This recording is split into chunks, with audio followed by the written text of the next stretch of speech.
Are we ready, Les? Okay.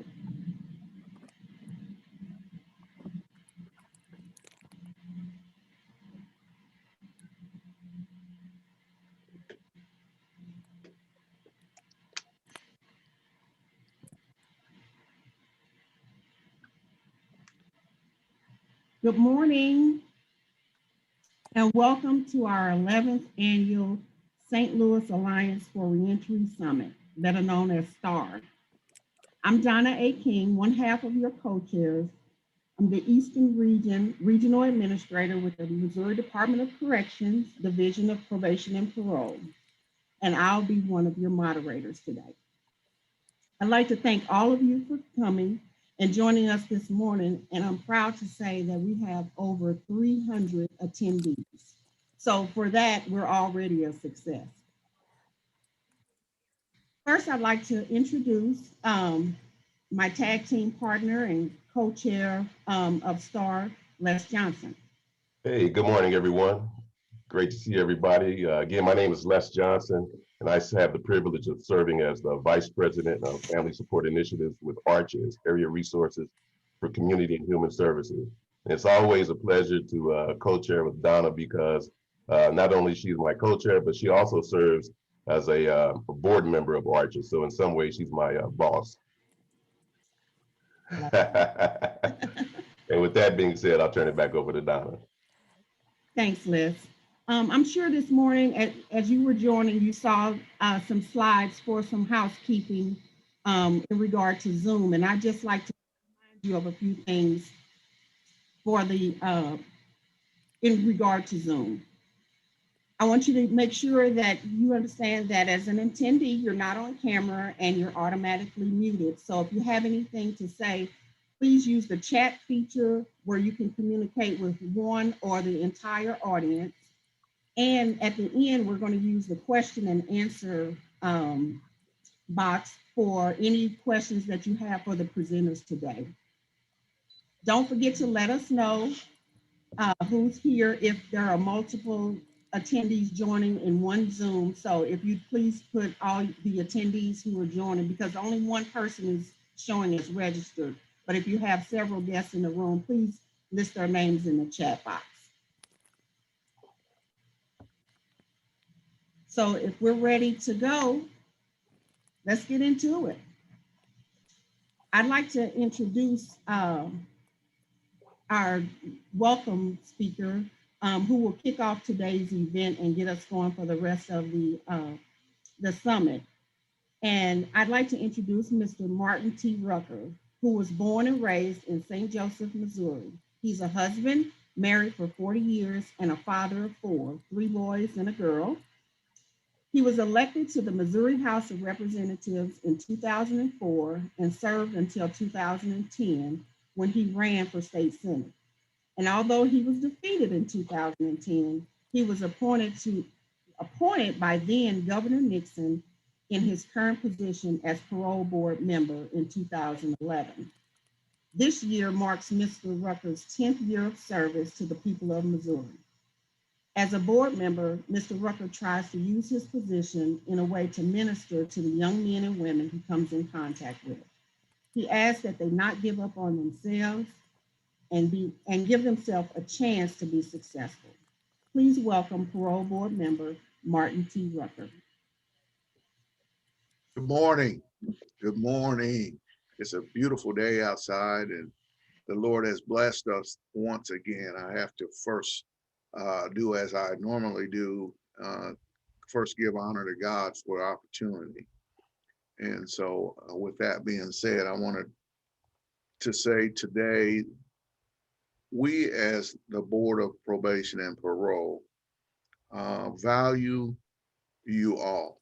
Maybe sometimes you don't realize that, but it is true. And so I'm here to welcome you today and let you know that your contributions and your commitment is recognized. It takes a wide collaborative effort and approach to improve and impact our public safety. And the reentry unit in especially the St. Louis area is a very large and integral part of that process with a shared vision. And the board recognizes your time, your effort that you put into the creation and development of sustainable programs to support and encourage the reentry process. Basically, my job is sending them to you, and your job is helping them be successful.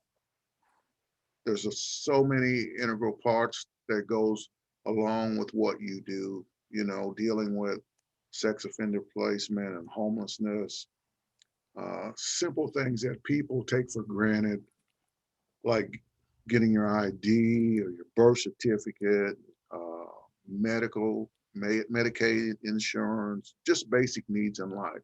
We commend you for being committed to put your time and effort into helping others attain those goals for our safety for citizens for the state of Missouri. I know we released a lot of prisoners in the last couple of years, so that's integrally increased your workload quite a bit, I'm sure. But reentry actually starts when the offender enters prison. Missouri is one of the few states that actually has reintegration programs in the institutions to try and help you all's job be a little bit more easier to obtain so that they can get where they need to go to be successful. I want to give a real shout out to Star out of St. Louis, who this is your 11th year. Could be the 12th, but because of COVID decided to make a difference on that. But that is something that we've all adapted to so very well, and we've been able to keep on pushing, so to speak, as the saying goes. And I commend you for that. You all have been a shining light to the state of Missouri and to the offender population. And we thank you so very much for continuing to commit and do the things that need to be done so that we can be safer and they can be more successful going on. In this day of ever evolving trends, your task has become more and more, I would say, laborious. Your commitments are even more important now than it was yesterday. And to that, I say to you, thank you. The board thanks you. The state of Missouri thanks you. We welcome you today to take part in this conference, as so many of you probably have over the last 11 years. This is one more year of progress and accomplishment.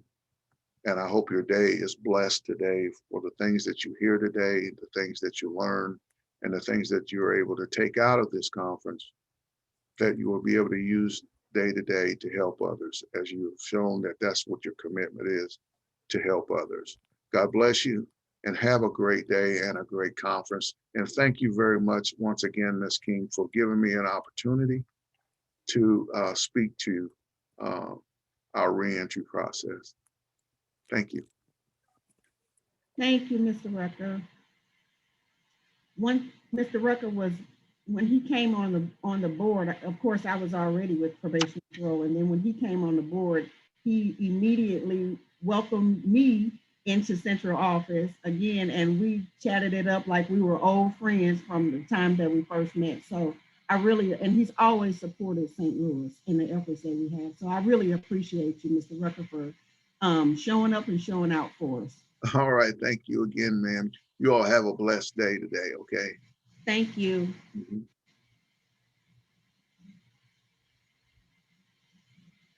Okay. All right. First of all, let me say again to Mr. Rucker, thank you. We appreciate your presence this morning. One of the roles, again, on behalf of Donna and myself as the co-chairs, one of the roles of STAR is to really assemble and showcase evidence-based and best practices.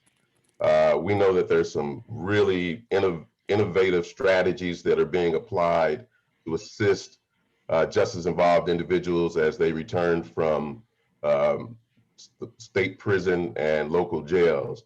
And so our role is to showcase and promote those activities that are taking place. And so one of the ways that we do that is by using social media. And so at this time, I'd like for all of you, depending on what device you're using right now, to log into the STAR website. So I'm going to ask you to do some multitasking. So the STAR website address is www.stlreentry.org. And when you go to, and I want you to hit the like button. So at this time, we should have, by the time I'm through, we should have almost 300 new subscribers to the STAR webpage. And on the STAR webpage, there will be an opportunity for you to submit success stories, your evidence-based practices, provide us with access and examples to your best practices that you develop. Then also some of the promising practices, those things that may not be tried and true yet, but you see that there's that through the innovation and the collaborative organizations and groups that you belong to, you've been able to develop some strategies that will have a real impact on the justice involved population. The STAR website again is stlreentry.org, and also on social media at stlreentry. So please make sure that you also send us any activities and events that you may have taking place. We know that in April, there's a consortium of organizations, U.S. Probation, St. Louis University, and they are every April, and I think they're doing it once a quarter now, hosting job fairs. And those job fairs at times have been in person and sometimes virtually. But those job fairs are usually hosted on the STAR website. That information is placed there. And so again, we urge you to submit your stories, activities, and events related to impacting the justice involved population on the STAR website. Typically, historically, we've held this event, as Donna alluded to, for the past 11 years at Florissant Valley Community College. But because of COVID, this year we had to transition to a virtual platform. But we'd like to say thank you to our longtime standing partner, St. Louis Community College at Florissant Valley, for hosting this event. They provide the space to us in kind, and so we appreciate the support that we received over the years. So Dr. Perkins, again, we salute you, we thank you, and we hope that next year we'll be returning to the campus of Florissant Valley Community College to host next year's STAR Summit. Now, STAR does not exist in a vacuum. And so we have a number of agencies and organizations and staff from those organizations who come together on a monthly basis to discuss issues related to the justice involved population, looking at policy, looking at where there are gaps in services, identifying what's missing, what's working. And those organizations are listed there. This listing is the core listing of organizations that serve as steering committee members, but it's not the entire list. There are other organizations as well that come in and out of that, that steering committee. But as you can see, we have a really good cross section of the community represented. We have colleges and universities, faith-based organizations, community-based organizations, and then we also have community corrections represented as well.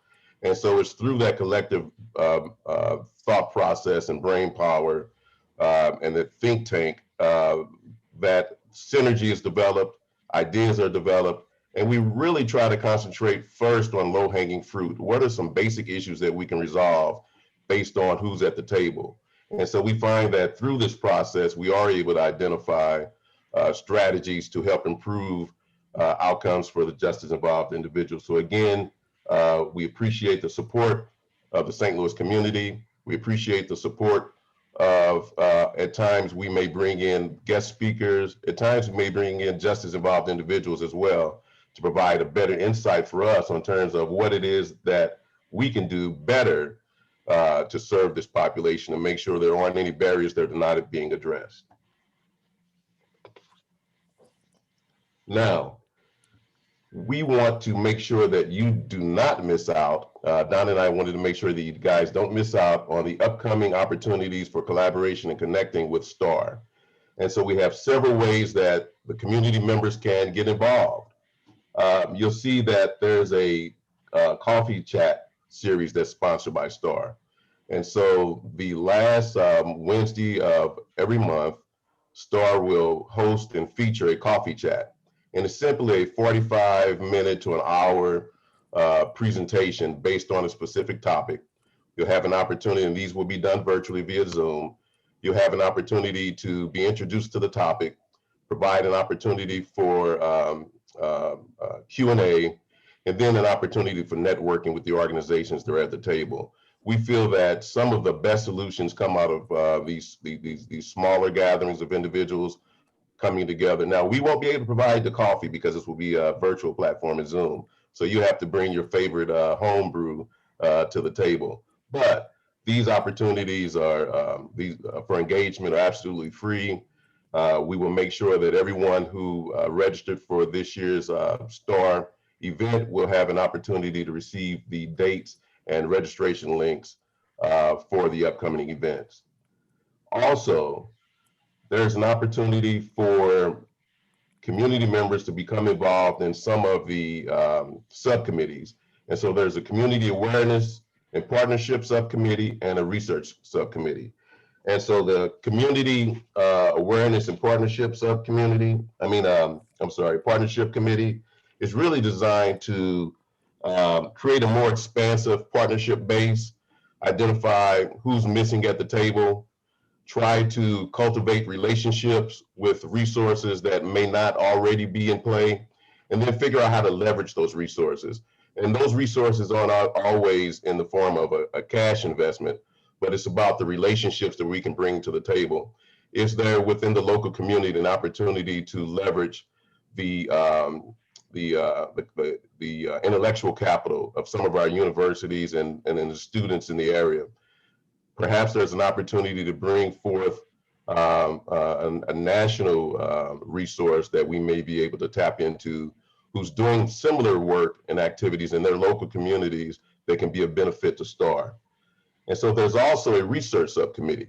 So a lot of this work can't be done without the development of white papers and field research. And so there's a committee that's dedicated to creating white papers and field building and identifying the evidence-based practices from around the country, and then looking at where there may be an opportunity to replicate some of those activities in the local community. And the only way we can do that is by creating the white papers, sharing the research. And also we will be, as we are creating those white papers, there also would be an opportunity for this committee just to create a bibliography of resources from around the nation that we can house on the STAR website. And all this information will be pushed out to the community so that it can be used in your local jurisdictions and within your agencies. And then last but not least, I want to make sure, Don and I would like to make sure that you all are aware of our upcoming 2021 Missouri Reentry Conference. This year's conference, like last year, will be via a virtual platform. And we've decided to call it the lemon. This has been the year of the lemon, and so, but we've been able to make lemonade out of lemons. And so we're talking about leadership, education, motivation, and opportunity for negotiation. And so we're using this as an opportunity, of course, to for some field building, looking at lessons learned, also looking at ways to engage communities from across the state of Missouri. So here's an opportunity for communities from Kansas City all the way to the Boot Heel and the Ozarks to come together, participate in a Zoom platform and learn more about Missouri reentry strategies and best practices, and then to hopefully take those strategies and best practices back into their own communities so that they can be replicated. So at this time, I am going to turn it back over to Donna, but again, I would urge all of you to please become involved with STAR. If you have questions about STAR, you need more information, please reach out to myself or Donna King, and we will be glad to provide additional information for you. So with that being said, enjoy the rest of the conference, and I will turn it over to Donna. Thanks, Les. I did want to say that our first coffee chat coming on June 30th is going to be the Tap-In Center. And if you have no idea what the Tap-In Center is, that'll be a great time to participate in the coffee chat to learn about it. Just a little teaser for everyone. So now I'd like to introduce today's keynote presenter, Miss Debbie Allen. And Debbie Allen started her career in 1998 in Rockingham County, North Carolina, where she worked for District Attorney Belinda Foster, the first woman of color to be elected as DA in the state. Debbie was an undergraduate student at Guilford College at the time and Ms. Foster's first intern. Since then, she's earned a few other degrees and lived professional experience. Her career has given her the opportunities to work with jail administrators, judges, defense counsels, prisons, probation, parole, crime victim services, researchers, governors, county commissioners, legislators, nonprofit and faith-based organizations, and a host of other criminal justice entities in the community in multiple states as both administrator and boots on the ground. In October 2018, Mayor Lyda Crewson and Judge Michael Mullen brought Debbie to the city of St. Louis through an executive fellowship program, the Fuse Corps, formerly a presidential internship born out of the Obama administration, which matches executives to underserved U.S. cities. Debbie was asked to help the city reimagine what the local criminal justice system could be. For her, that meant establishing a criminal justice coordinating council by ordinance, creating an independent governing body that would allow state and local stakeholders to work together so that they could create a more fair and equitable criminal justice system. Debbie also envisioned establishing an information sharing governance framework allowing the city to operationalize access to data and use of analytics to help them understand the needs of the individuals as well as the criminal justice agencies that engage with them. With key analytic insights, the city can make data-driven decisions that help them optimize critical resources, improve outcomes for justice-involved individuals, and enable government agencies to be more transparent and fact-based in its engagement with the community. And I know that was a lot, and Debbie will definitely explain it. And with that, I'd like to welcome the Executive Director of the CJCC, Ms. Debbie Allen. Good morning, everyone. To one and all that are present here today, it really is my pleasure to kick off the 2020 STAR Summit, this 3-day event, starting today.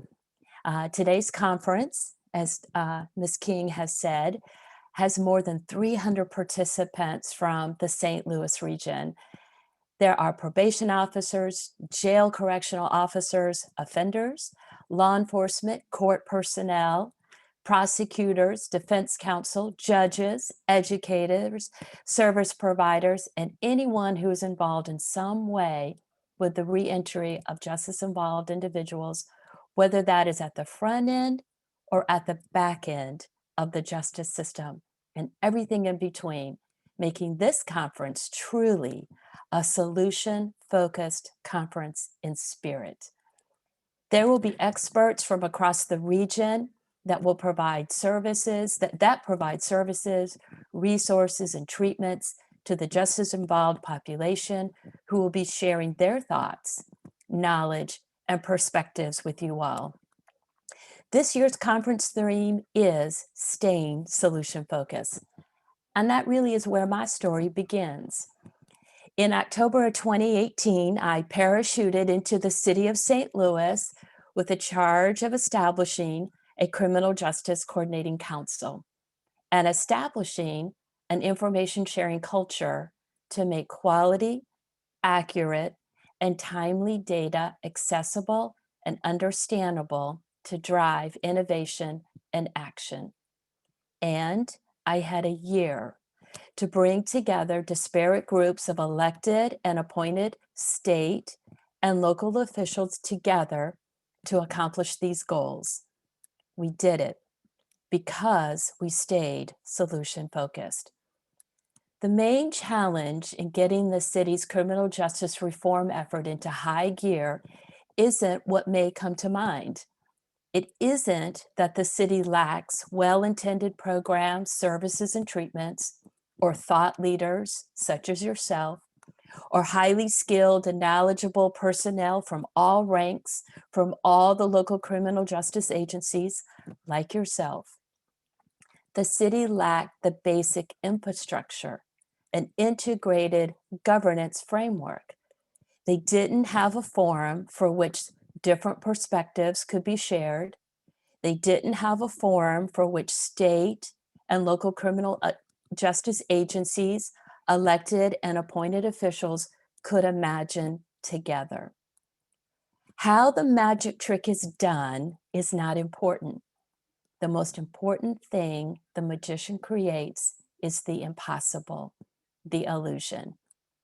The biggest illusion you will ever experience in your life is when you tell yourself something cannot be done. It is not real. You create that.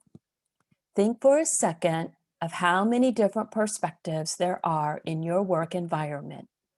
There are over 300 perspectives here attending this conference. There is no illusion you cannot see through. There is no opportunity you cannot seize. Perspective is power, and together anything is possible. In November and December of 2018, I hosted 3 convenings. The first convening I hosted at the mayor's office for a meet and greet. Judge Mullen, meet Donna King. Commissioner Glass, meet Nathan. Mayor Cruzen, meet the agency heads of all of your state and local criminal justice agencies in the city. It might surprise you, or maybe not, but this was the first time that many of them were meeting each other for the first time. For the second convening, I hosted all the criminal justice agency heads, personnel, and key stakeholders, and together we mapped the local criminal justice system. The diagram shows how a person moves from the front end of the system, arrest, to reentry, the back end of the system. For the third convening, I hosted all the technologists and practitioners, and together we mapped how the data moves through all those systems and how they're used within the local system. In 30 days, these stakeholders delivered a 30-foot business flow chart, which shows how their system is utilized, and a 60-foot diagram of data, how the data moves, to the council at their very first meeting in January 2019. It was also at this meeting that the council adopted a vision, mission, values, and goal statement. In my mind's eye, if I could get this group to commit to a common vision, they would stay solution focused. As impressive as it was that this group came together to deliver these diagrams, and by the way, we did it with no money, free, putting it together. And let me tell you, it was a badass moment when I rolled out these 60-foot, 30-foot diagrams in front of all of these people. There was well over 100 people in attendance. It was really the first time they got to visualize how their system works. More than that, though, it was through these convenings where the stakeholders began to talk to each other, not at each other. They shared their perspectives. They began to realize that they had more in common than differences. They realized that their way of being fed into the illusion that nothing was possible. The task before them was too great, too monumental to fix. they realized they had a shared vision. They began to trust each other. They began to identify the gaps and solutions. The council continues to work on the priorities they identified back then, namely sharing data. The council has a stated commitment to being a smart criminal justice system. Advances in technology offer some of the most innovative solutions that will allow the council to operationalize access to data and to use of analytics to help them to understand the needs of the justice involved individuals, as well as the criminal justice agencies that engage with them. With key analytic insights, the council can make data-driven decisions that help member agencies optimize critical resources, improve outcomes for justice-involved individuals, and enable the agencies to be more transparent and fact-based in its engagement with the community. All the unexciting parts of a criminal justice system must be paid for, like technology infrastructure. It is both naive and egregious to think that investments can be made into well-intended programs and services without regard to thinking about investing into the underlying infrastructure that makes these programs possible and successful. It isn't that the city doesn't produce data. State and local criminal justice agencies have most of the information they need to make charging, bond, custody, supervision decisions. But that data isn't shared in all the places it's needed.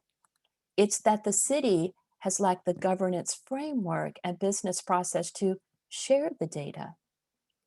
Absent an integrated governance framework and a set of agreed upon legal boundaries, agencies are held back from sharing their data. What we see across the country is a rush to implementation of a well-intended program, services, and treatments without any regard for governance. And here in the city, cross-agency sharing of data is profoundly important since multiple criminal justice agencies are involved in the front end of the system and of the process. No one agency nor produces nor captures all the data needed to know how a person is moving through the system and how and where to make improvements. The data is being pieced together manually for use in decision making. Management by Excel spreadsheet, I call it. And none of this data is being matched and leveraged for analysis purposes because fundamentally, all the pieces are needed to do so. In the city, the police division captures the arrest and summons information. The circuit court captures the bond information, charging, severity information, disposition information. The jail captures the custody information. The good news is that the members of the CJCC's Coordinating Council, which also includes the Missouri Department of Corrections, and Donna King is our council member for that organization, signed an interagency information sharing agreement which sets data sharing standards and legal boundaries between the agencies and gives the council the ability to share data and leverage it for their use to improve agency level operations and the local justice system. The council is an interagency body and a separate entity pursuant to Missouri statute. This enabling legislation permits political subdivisions to cooperate with each other, with other states, and the United States. Because the local justice system does not fall under one single government authority, a legal forum like the CJCC is necessary to establish so that state and local criminal justice agencies and elected and appointed officials can convene together and drive change together. Mayor Cruzen and Judge Michael Mullen, thank you, Judge Mullen, for being here, who also chairs the council, was instrumental in bringing this idea forward because they recognized that no one agency or person could drive change legally or aspirational. The local criminal justice agencies need each other, and they need to cooperate with each other if change is to occur. The Board of Aldermen and Women passed the necessary legislation that established the council as a body corporate and politico, which Mayor Cruzen signed into law in 2019.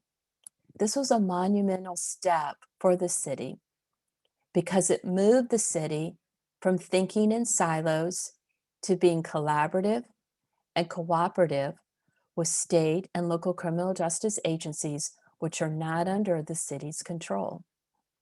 It is often said we are data rich, but information poor.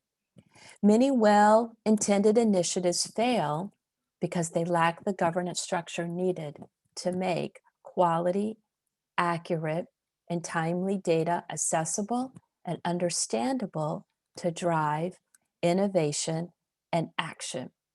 Fortunately, the council has built and implement that very governance framework legally necessary for state and local criminal agencies to share information between and among them. We now can leverage that governance framework and build upon the Justice and Public Health Information and Sharing Initiative, which we are building in partnership with SEARCH, the National Consortium of Justice Information and Statistics, Sherman and Howard, LLC, and the Urban Institute, and in collaboration with the city's Department of Health. This effort brings together person-centered, anonymized data from across the different public safety, criminal justice agencies, and community-based health organizations. The structure of this data has been the missing link for the city to know how to improve their local system. This data can provide insights to the council regarding how a justice-involved individual moves through the local agencies, the drivers for interactions with justice agencies and organizations, the opportunities for intervention and diversion, and the potential paths for improved outcomes that increase the quality of life and the safety for our citizens. We must be innovative in our approach to a fair and equitable local criminal justice system. A siloed system is the illusion. The city created that. It cannot feed that any longer. Data brings knowledge. Perspective is power. I encourage you all to participate with an increasing number in all the activities and discussions through the digital platform for the next 3 days, or next 3 convenings actually. Learn together. Together, break down those illusions that hold you and your organizations back. Remember, there is no illusion that you cannot see through. There is no opportunity you cannot seize. Perspective is power, and together, anything is possible. Stay solution focused.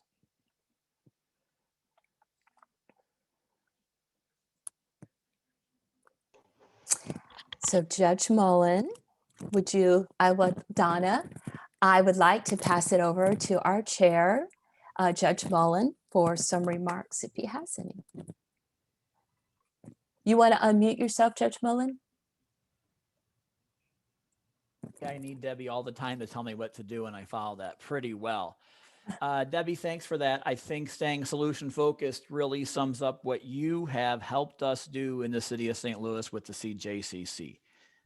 We have a lot of independent workers, and we weren't always able to see solutions. I don't even think for a while most of us thought there could be solutions to some of our situations, but you've done a great job in making us see that we can be solution focused in the city of St. Louis. I just want to welcome everybody who's here today. I want to more than welcome you, but I want to thank you. I'm kind of wearing two hats as I sit here.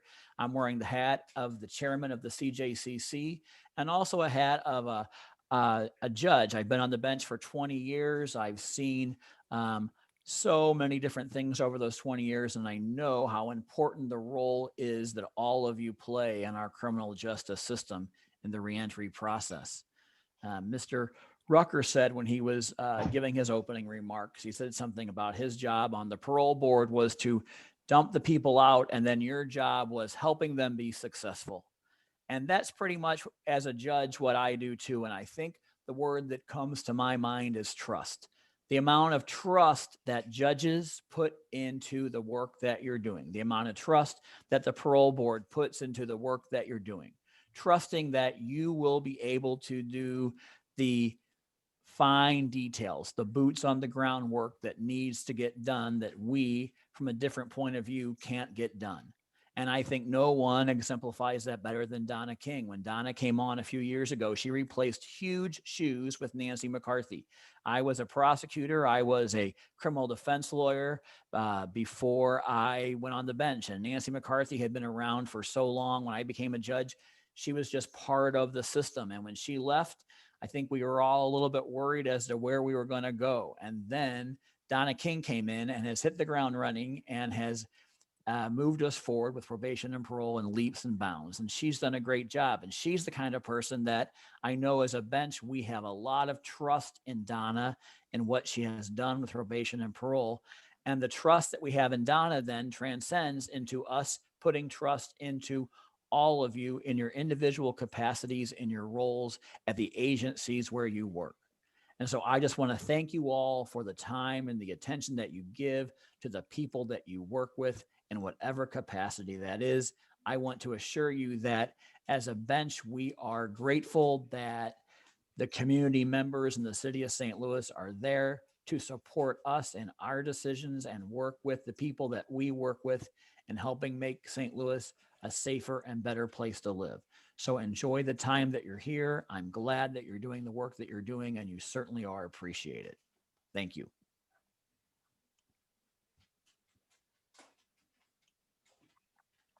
Thank you for that, Judge Mullen, and thank you, Debbie. I want to remind people to use the Q&A box for questions, but we do have a few questions already, Debbie, and for you and Judge Mullen. So first, is this ongoing or will it be dissolved with the new mayor? That's a great question.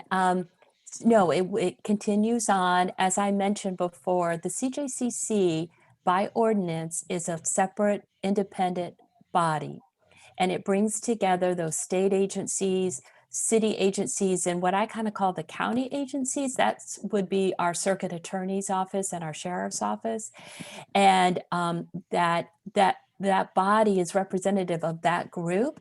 And so we transcend whenever there are changes. It will just be Mayor-elect Jones will be an ex officio member, a non-voting member, and her appointees are named by ordinance, and then they will just fill those roles. But our work continues. We're really just getting started, actually. So no, it's not going anywhere. We're here to stay. Exactly. Yeah. Is this data and information only shared with criminal justice agencies? At this time it is, and that really is driven by the laws and our policies, our federal policies and our state policies that really provide, those give us those boundaries that we have to work within.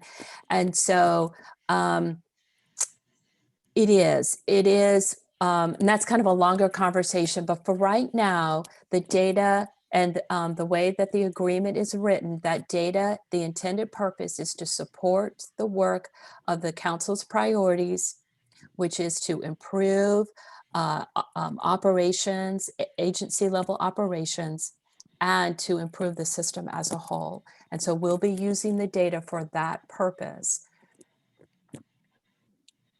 And I do want to say this is that this is where I certainly, whoever asked that question, I can certainly talk more offline, but I think it needs to be understood that each of our criminal justice agency heads holds the legal responsibility for the sharing of that data.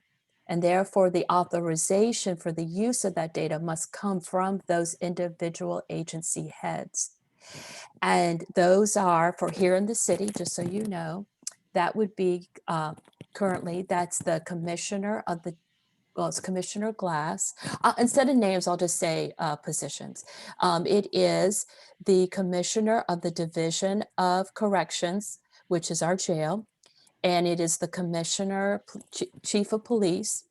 It is the circuit attorney. It is the sheriff. It is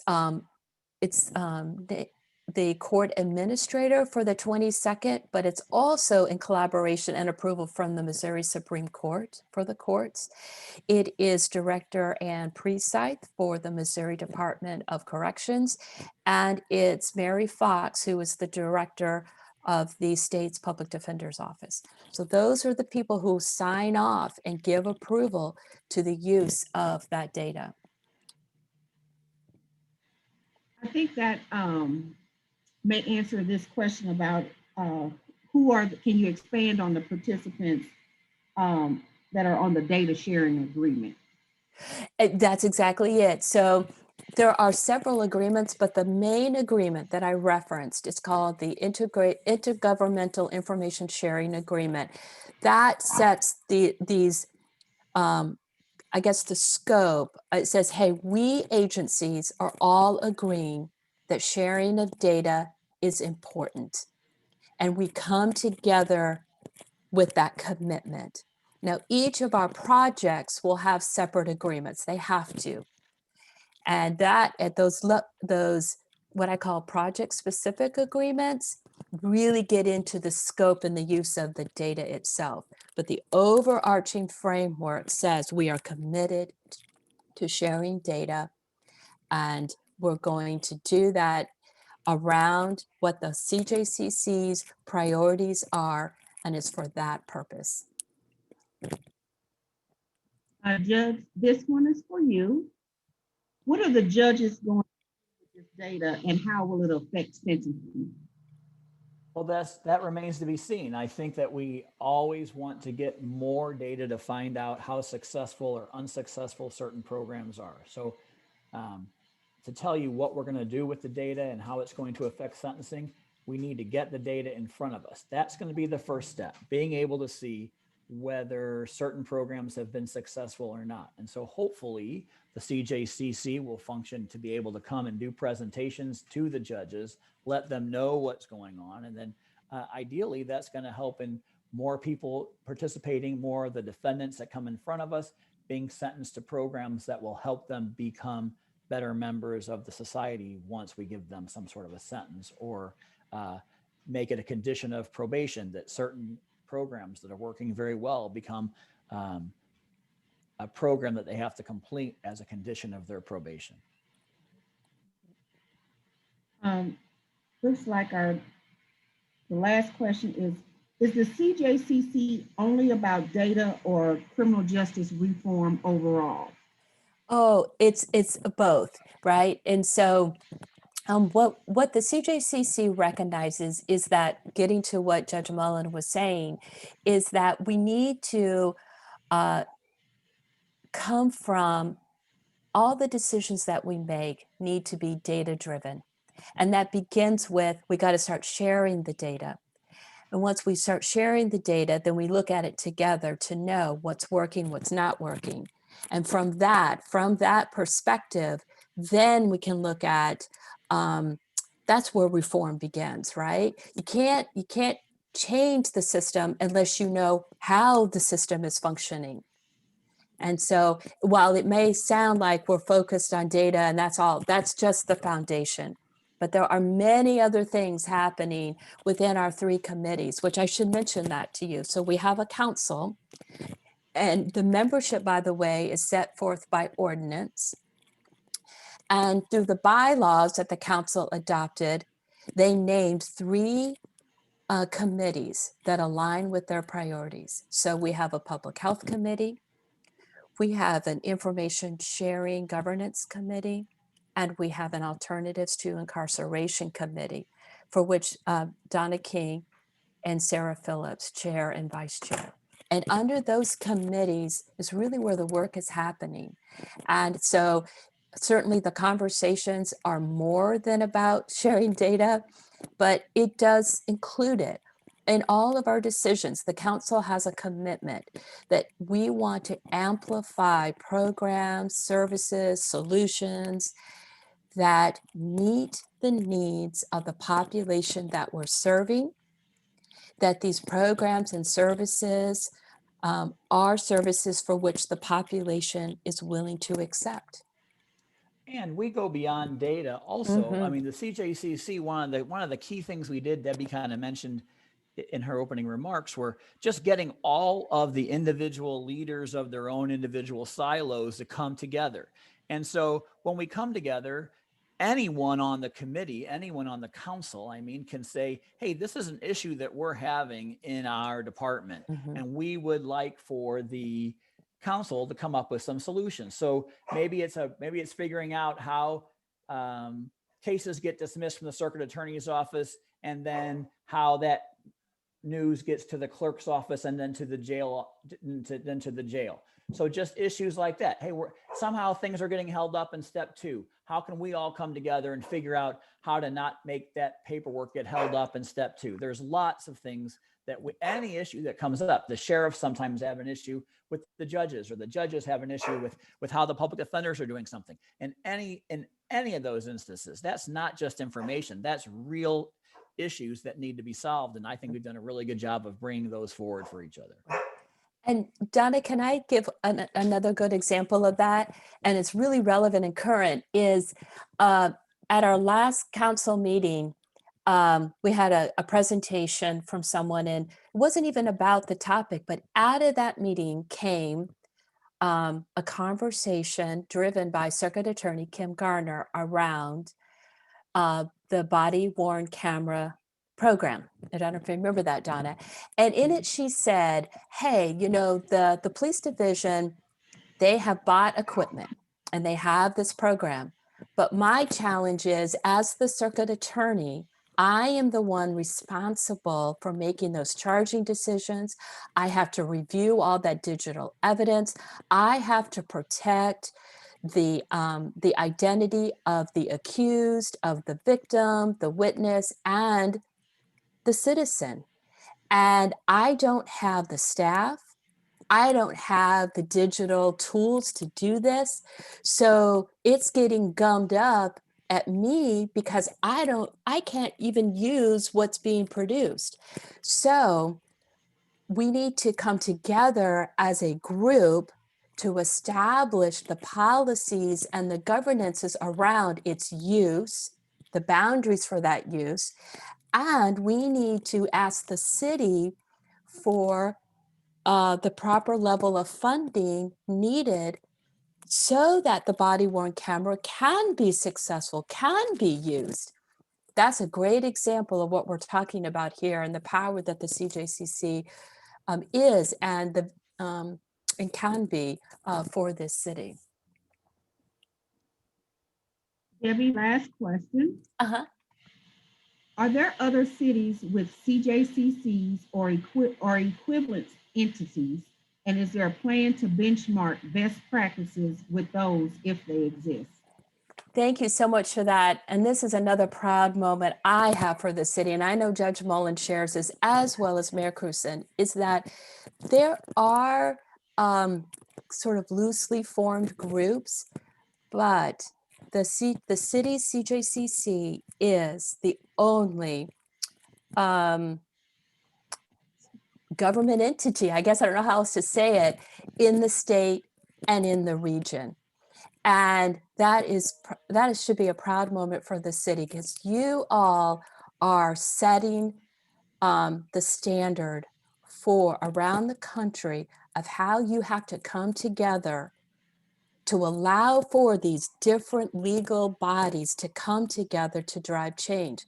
Remember, the city cannot speak on behalf of the state and vice versa. So you got to create that kind of structure that allows those bodies to come together. And the city has done that. And it is a model. And I encourage any community out there, like Kansas City, Jeff City, Columbia, all the different groups, and even rural communities, to come together and find a way to pass it through ordinance.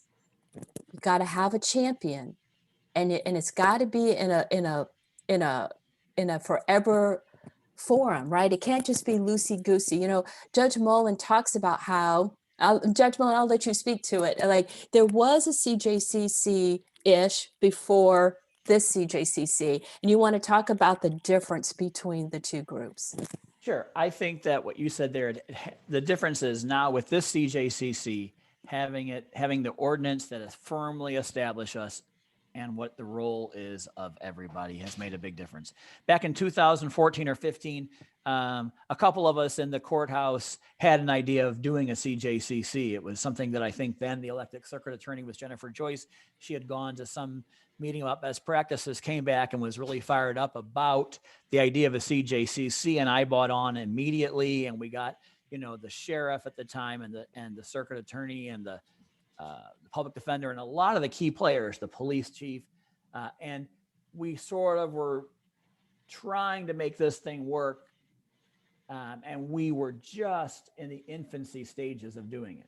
But it became clear that we needed to bring in mental health in order to get this thing to work really. And we needed to bring in other players. And to do that, we needed the work of the city board of aldermen. We needed to make sure that they would recognize what we did. So it kind of limped along for a while and then puttered out, unfortunately. But the idea was always there in the back of my mind, in the back of the minds of a lot of the people that were part of that first try at a CJCC. So when Fuse came along and offered us a chance to get somebody as great as Debbie to come in and actually get our CJCC up and running as opposed to up and crawling, we jumped at that chance. And so that, I think it is important to notice that it has to be done with the local government agency who can establish it as a permanent organization.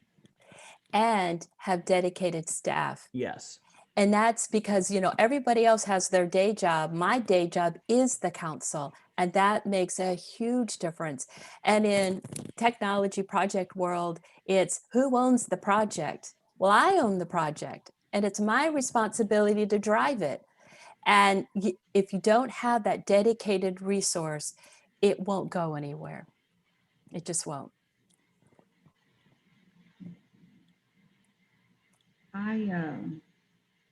I hope that answers the questions. Absolutely. Thank you for that. Les, did you see any more questions?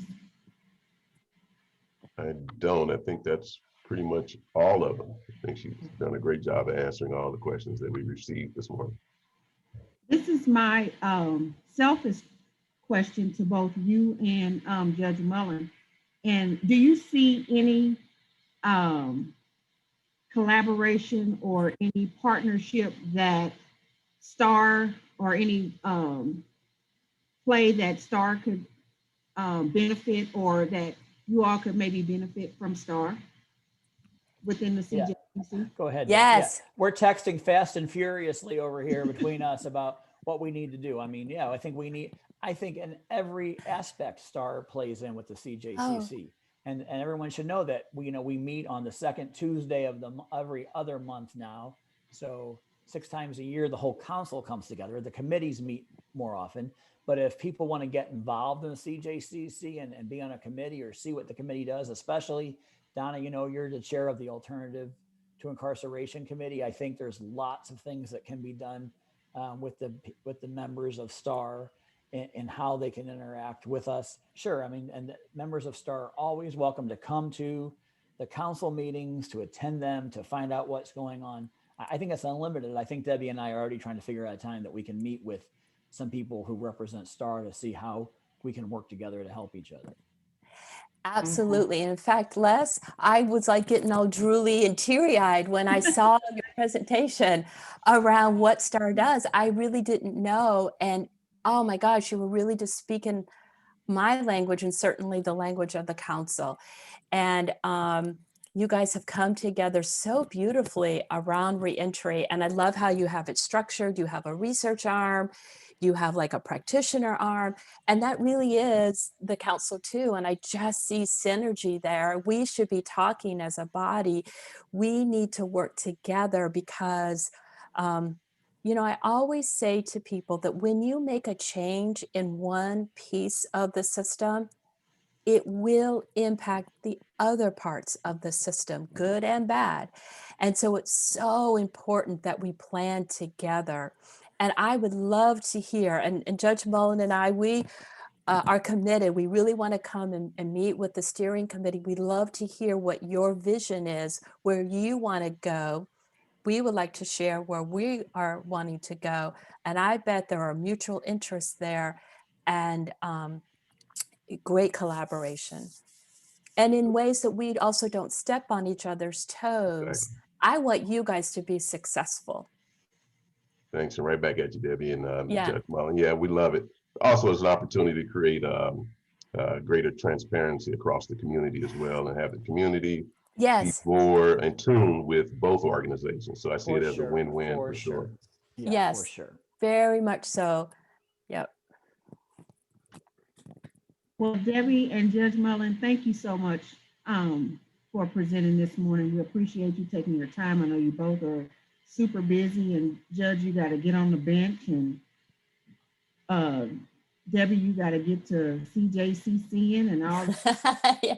I'm going to play these Oh. drums back here. Yeah, we didn't get our free concert. Anyway, So- well, yes. Thank Well, you again, both too. yes, thank you both. And Donna, you know, I'm a big fan of yours. And I just would like to thank everybody for participating. You know, the first step is actually getting involved and learning about what is going on.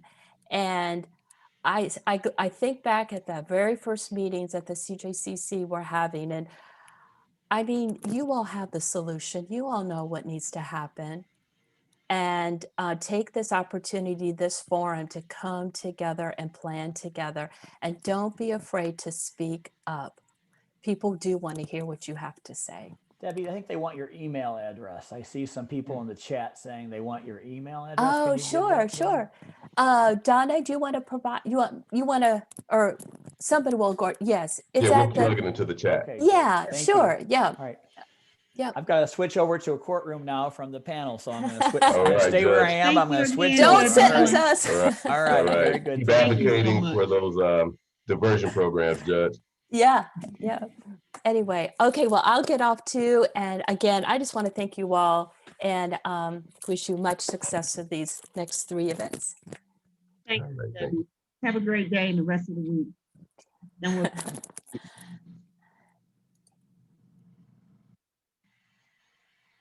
Okay, everyone, I think that we're ready for our first break.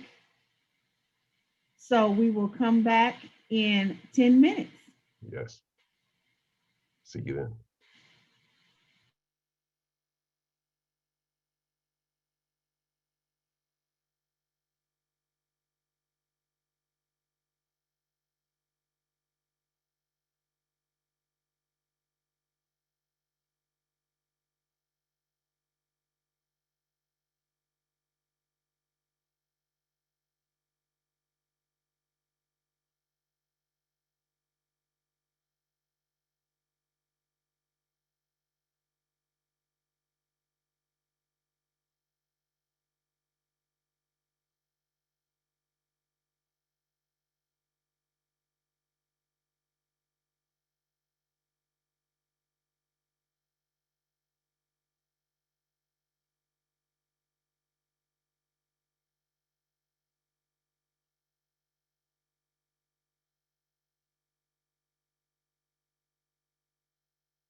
All right, everyone. All right, welcome back from break. And hopefully everyone enjoyed the keynote speaker, Ms. Debbie Allen, and the information that she shared with us. As we move into our first panel discussion, I always say that in St. Louis, there's no lack of innovation, ingenuity, and willingness to tackle the tough issues. And the next presentation will do just that. It's entitled Tackling the Army of the Unskilled. And it will be presented by the Urban League of Metropolitan St. Louis. And the panel will be led by the director of Save Our Sons, Mr. Tydrell Stevens. And Mr. Tydrell will introduce his panel.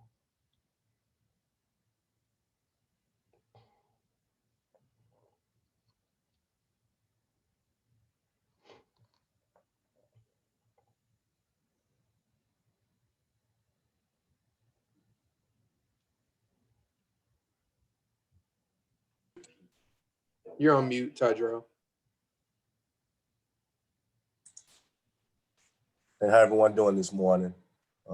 As Les Johnson alluded to, I'm Tydrell Stevens, Director of Save Our Sons here at the Urban League of Metropolitan St. Louis.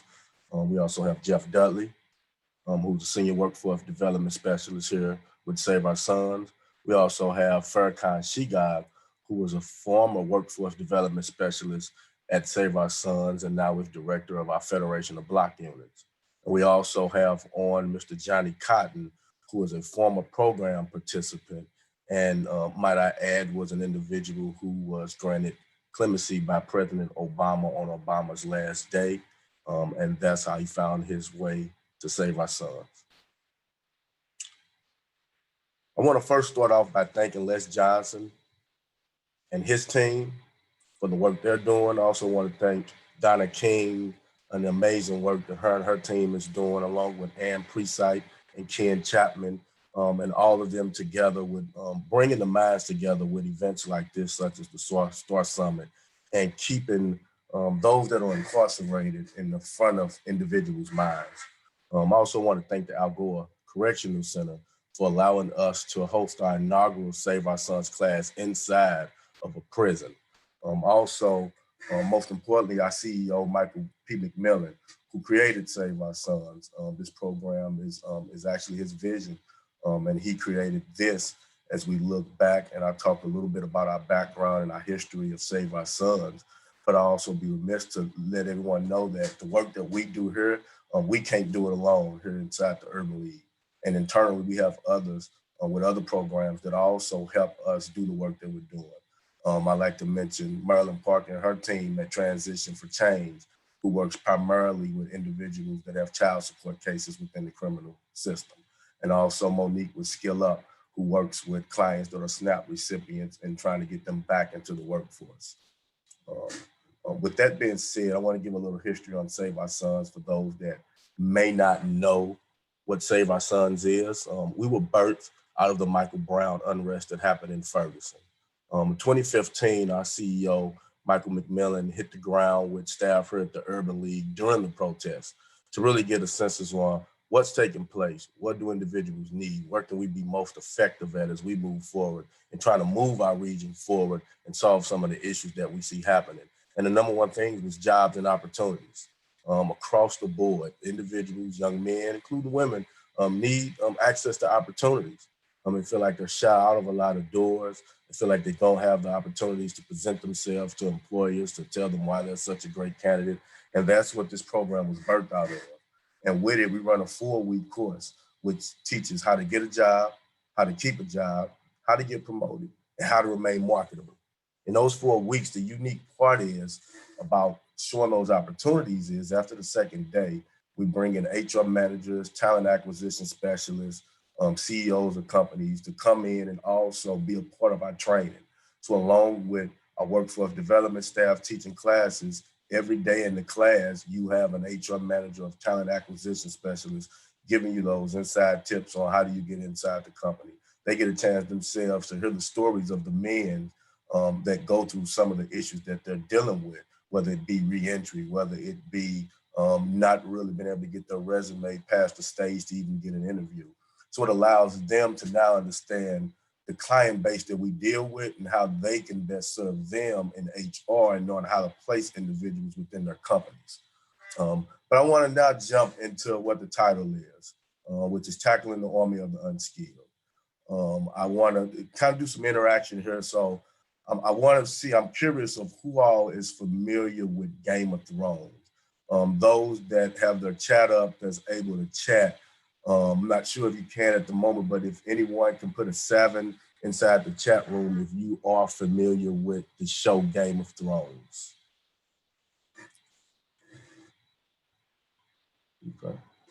Okay. So I see a lot of people have watched Game of Thrones. That's going to help with part of this presentation. And for those that have not seen Game of Thrones, I want to give a little bit of background of the title, Tackling the Army of the Unskilled. For those that know, Game of Thrones, of course, is a TV show based around individuals looking to continue to own the throne that their family has. And these are countries that fight against each other in terms of, hey, my uncle owned that throne three decades ago, and we would like to get it back. They don't want to hand the throne over. They fight each other to take each other's thrones. Well, throughout the show, there's a myth that takes place and says that there's an army of the dead that's actually coming to wipe everyone out. And in the show, it's a myth to most. They don't believe it. They don't believe it's real. They don't believe it's coming. So they stay focused on really fighting each other and other issues that they deal with. Well, in the show, the main person, which is Jon Snow, he had an opportunity to see the army of the dead live. And what that did for him was made him realize the greater fight that was at hand and what we really all what they were dealing with at that moment in terms of how do I now get everyone at the table to understand we have to stop fighting amongst each other. We have to stop focusing on our own agendas at times, and we have to work together because there's an army of dead individuals that's coming to take over everything. And in that, I like to say that I liken the Star Summit to what Jon Snow did. Because what it did was it allows like minds to come together and those that all want to play a part in seeing our community improve and seeing the lives of individuals that are being incarcerated improve. And that's exactly what the Star Summit does. It brings individuals together for topics such as this today to make sure we're all staying on topic, we're all staying in charge and knowing that we have to solve this issue that we see with individuals re-entering jail when they leave and even getting them before they ever enter jail. And with that being said, if we look at this, if Save Our Sons ourselves worked hard, Save Our Sons, even other agencies, and we place 1,000 men on jobs this year, you know, we're gonna be in our office, we're gonna congratulate each other, we're gonna get congratulations from our VP, Michael Holmes, and it'll be all great. But the reality is, every year, no matter how many people we serve and help, there are thousands of more individuals coming home from prison that are either unskilled or skilled and being recruited over to the army of the unskilled.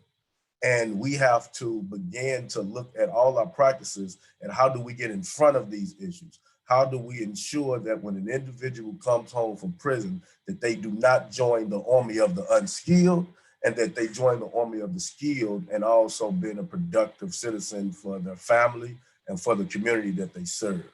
What I want to do briefly is share a video from a scene, a clip of a movie. And what I want to do with this is show how even an individual with very high skills can be recruited into the army of the unskilled, which also makes everyone's job a lot harder because you have a person that is very intelligent that is now amongst individuals that may not have skills and are going down either wrong paths, committing crimes, robbery, and things of that such that's leading them to jail, that now have the intelligence to create an infrastructure inside of those individuals that have no skills and what that can do. So I'm going to begin by showing a clip here. Let me share my screen with you all.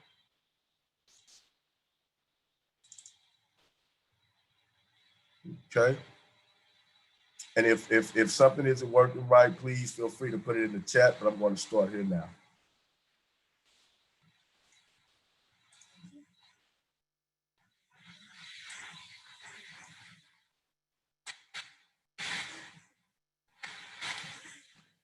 Hey, Tydrell, when you share your screen, you'll have to click share audio as well. Sorry about this, team. Let me make sure everyone can hear. And I do apologize.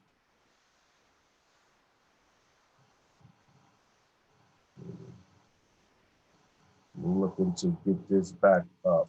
My apologies.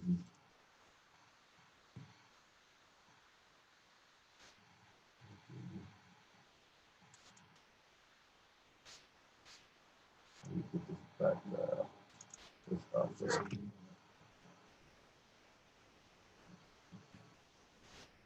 Get us back up. Let me get back up. So if you try, just stop sharing real quick, and then when you go and click that share screen, before you click share, there should be a little icon in the bottom left to let you share audio. See stuff. Here it is. Stop sharing.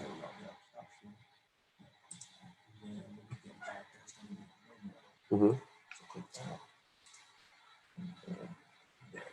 There we go. Yeah, that's it. Thank you. Thank you all. So we're going to start this clip back over here.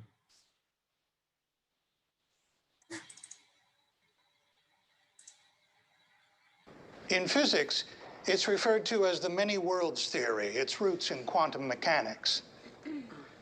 Well, simply put, if our universe is in fact infinite and ever expanding, it means every possible permutation of our reality, no matter how improbable, must at some point exist.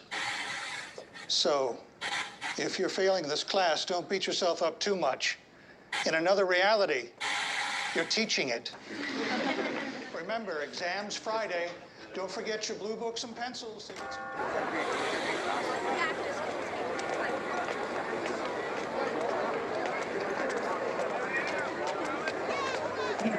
It's showing your desk. So, who are you in one of these parallel universes?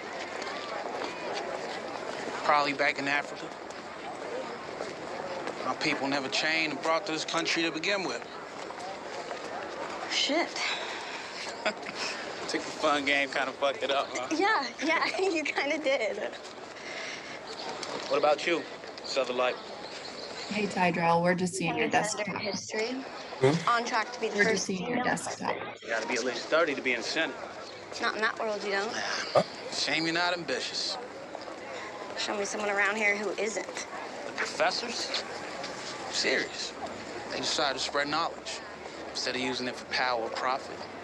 We're the ones you gotta be afraid of. So, who are you in this life?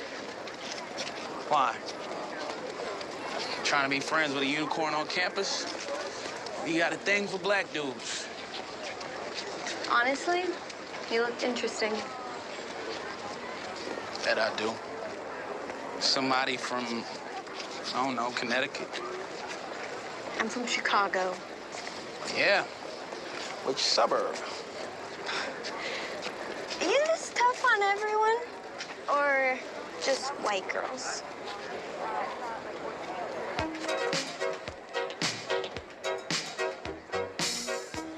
Last night I had the strangest dream.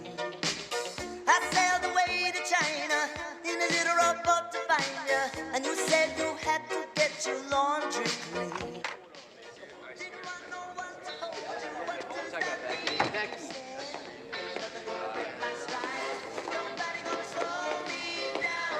Oh no, I got to keep on moving. Nothing's gonna break my stride. I'm running and I won't touch ground. Oh no, I got to keep on moving. Now you're ready.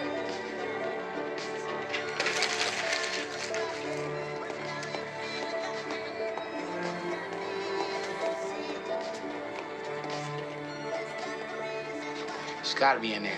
This is what she said. She said it was a problem with the loan and that it would all be taken care of once the scholarship came through and paid the Whoever loan. you spoke to was mistaken. This shows the loan was canceled months ago, hence the overdue payment. Wait, why would the loan be canceled? Your family's most recent W-2 listed a reported income of $111,000, making you ineligible for financial aid. I'm sorry. My mother earned $11,000 last year, sir. Well, not according to that. No, it's a mistake. I promise you. Do you have proof of that? I can get my mom to send a copy of the W-2. You can call her right now. Your mom's. Do you have two of them? My mother's, sir. Get her to ship it. It'll take a few days.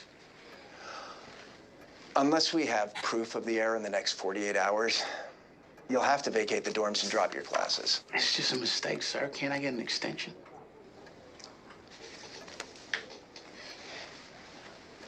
If our financial requirements are such a burden, perhaps this isn't the best place for you.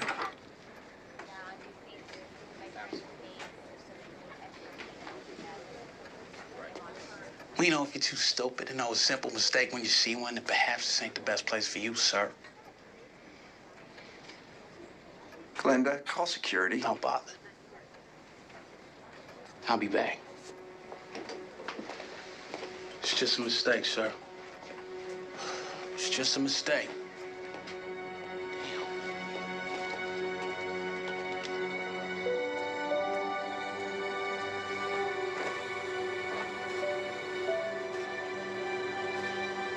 To the Soviet state, right?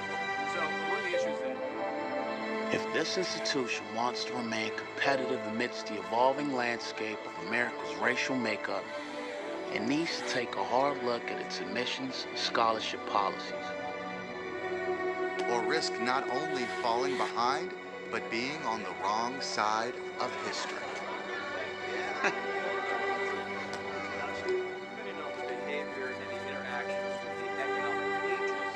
I thought a lot about what you said the other day.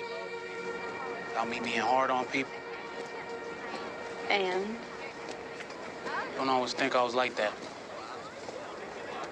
what did you used to be like? Got some free time.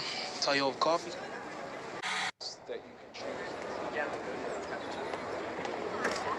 How you doing, sir? Copy of the W-2, along with the pay stubs, just to be sure. And, I just want to say sorry for the other day. I was out of hand. I'm afraid I have bad news. The financial question brought your scholarship to the attention of our committee, and they're putting it up for review. Up for review? What does that mean, sir? The Reagan administration budget cuts have thrown a number of aid situations into uncertainty. Including mine, all of a sudden. They'll review your aid package as soon as they can. But unless you have the $7,800 you owe, you'll need to move out immediately. What? You kick me out right now? Well, wouldn't it be fair to the kids who are actually paying their way if we let you stay for nothing? Oh, fuck that. You got somebody else I could talk to? You got a supervisor or something? No, I'm afraid I don't. Because this motherfucker's obviously not listening. Review your aid Fuck package as soon as that. they can. It's already too late to drop these classes. I don't finish them. LBF's on my record. You know that. You understand that, right? Yeah, that is a shame. A shame? This is my life, man. Do you know how hard I worked to get here? You pulled yourself up once. I'm sure you can do it again. But if I were you, I might reconsider my attitude moving forward.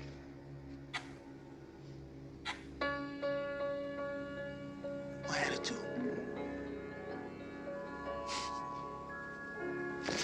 Fucking attitude. Just another day that the Lord has kept me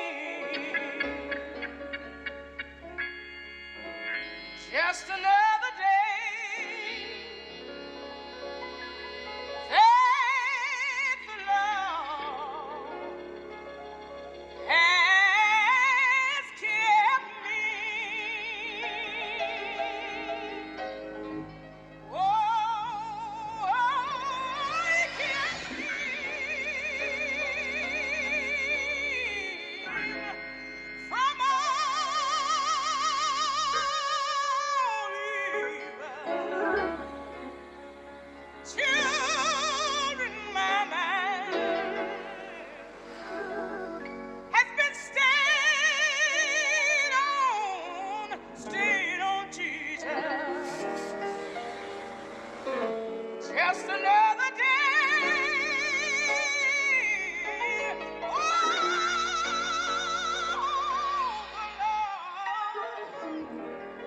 He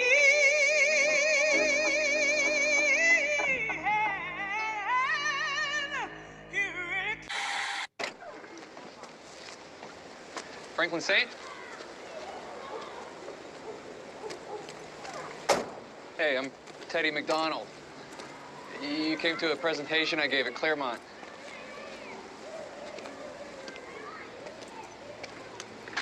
You're the recruiter?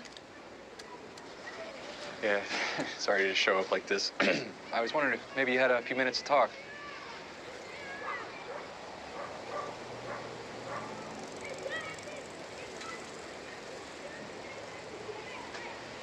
Great. Is this you and your mom? Uh-huh. Your dad? He been living on the streets a long time. Cops gave him a beat a few years back, he didn't make it.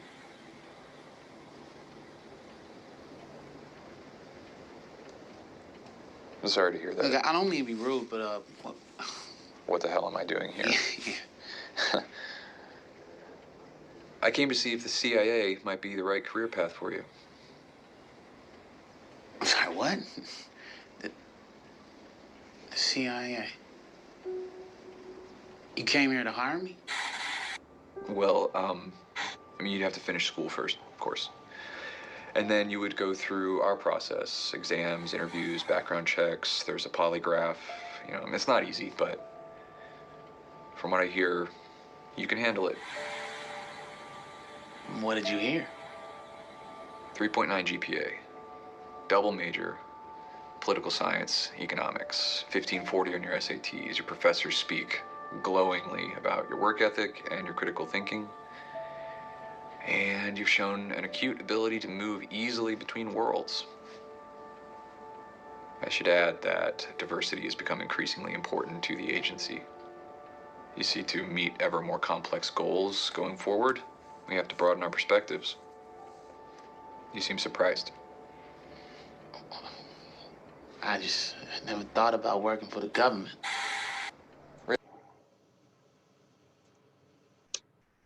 Okay, everyone, we're back. I did want to, like I said, I wanted to share that clip from the movie, which, if we notice, that actual episode is called Re-Entry Itself. And that speaks a lot to what the young man experienced in his quest for education, what that looks like, how did he move ahead in life, and the pain that it caused in himself that led to the anger of what he did inside of the school. And that now leads us to what do we do here at the Urban League Save Our Sons program to counter those issues and the solutions and practices that we do to serve the clients that we see. And before I get into it, I want to introduce again Johnny Cotton back into the fold to kind of give a story about himself and how he came to meet us here at Save Our Sons.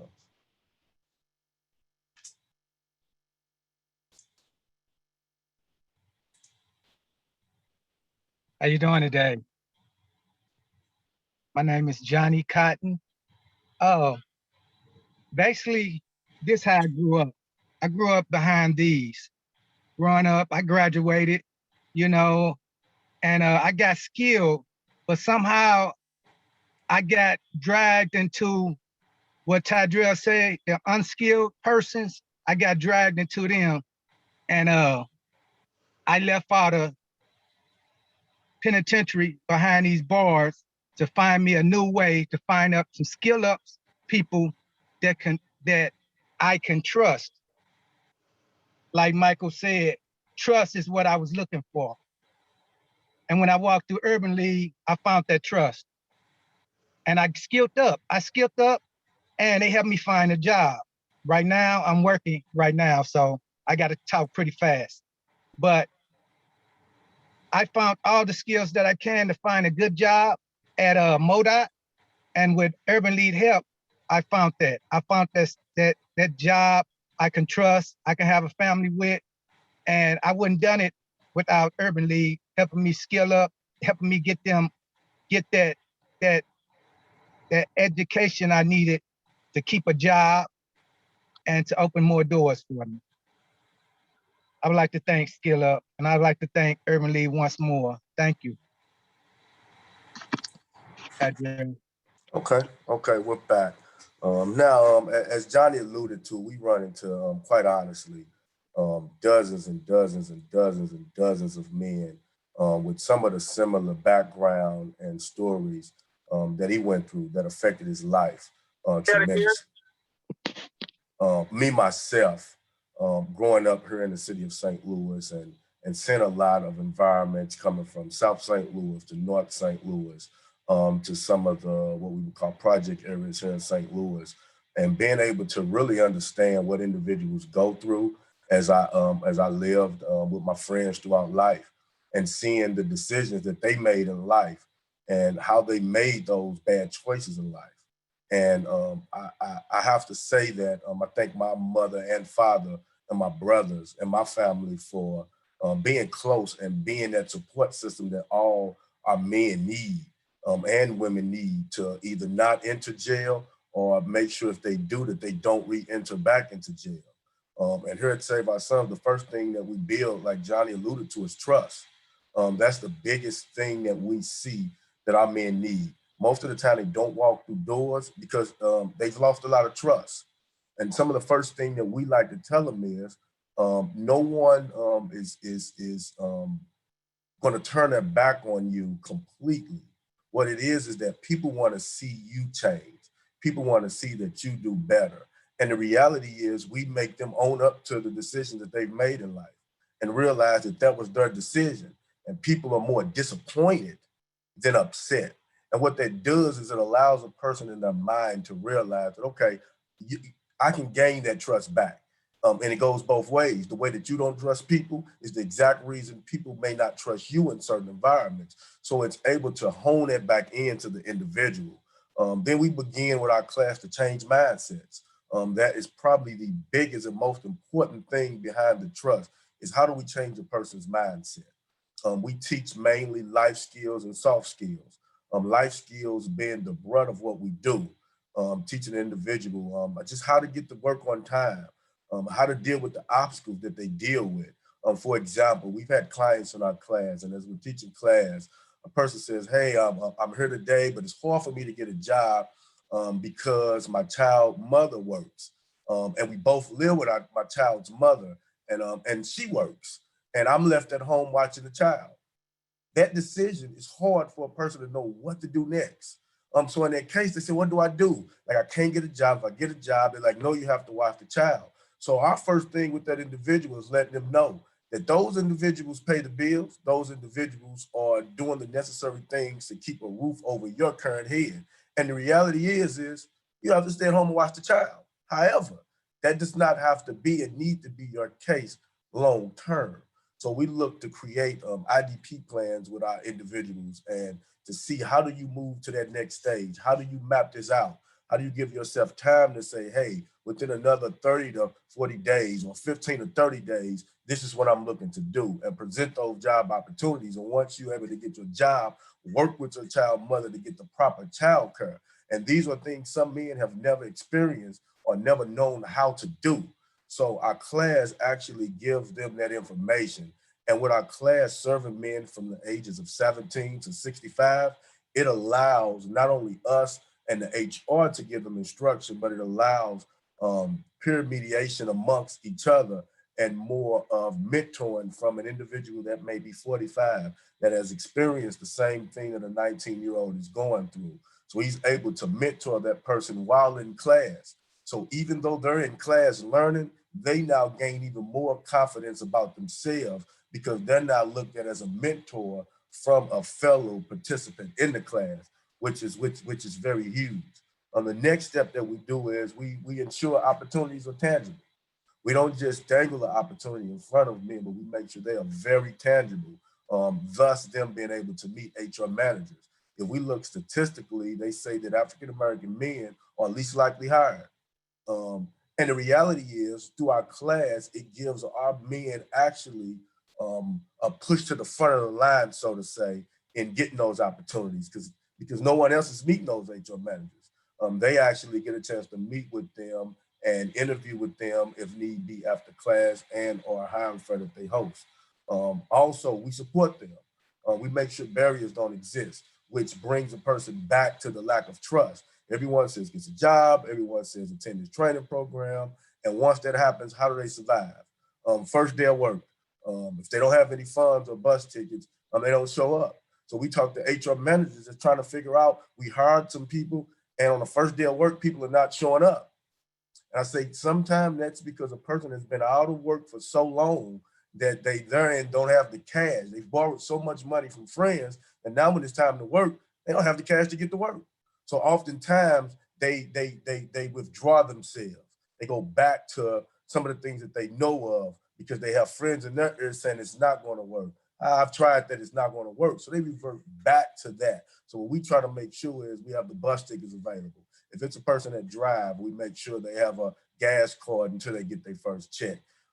If there are things that they need in terms of housing, and when we look at utility assistance that we do here at the Urban League, and that's the beauty of our program being here at the Urban League, is that we have wraparound services. So now a young man that's in the class, he knows that the electric bill is delinquent.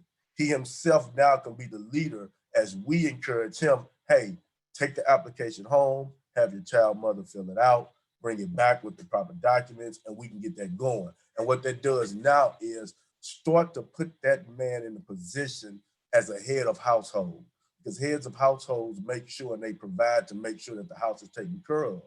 And the fact that an individual don't have those tools for men who are naturally providers, it does something to a person's psyche, and we try our best to convert those things over to positivity in the minds of men. With that being said, I want to also bring on Jeff Dudley, who is here to be able to speak a lot more about of what we do daily here at Save Our Sons. Sure. Thank you, Tydrell, and thank you to everyone that is viewing this session. I think for us, it's important that we see the value in the men that come into our office on a daily basis. We see what they bring to the table, the potential.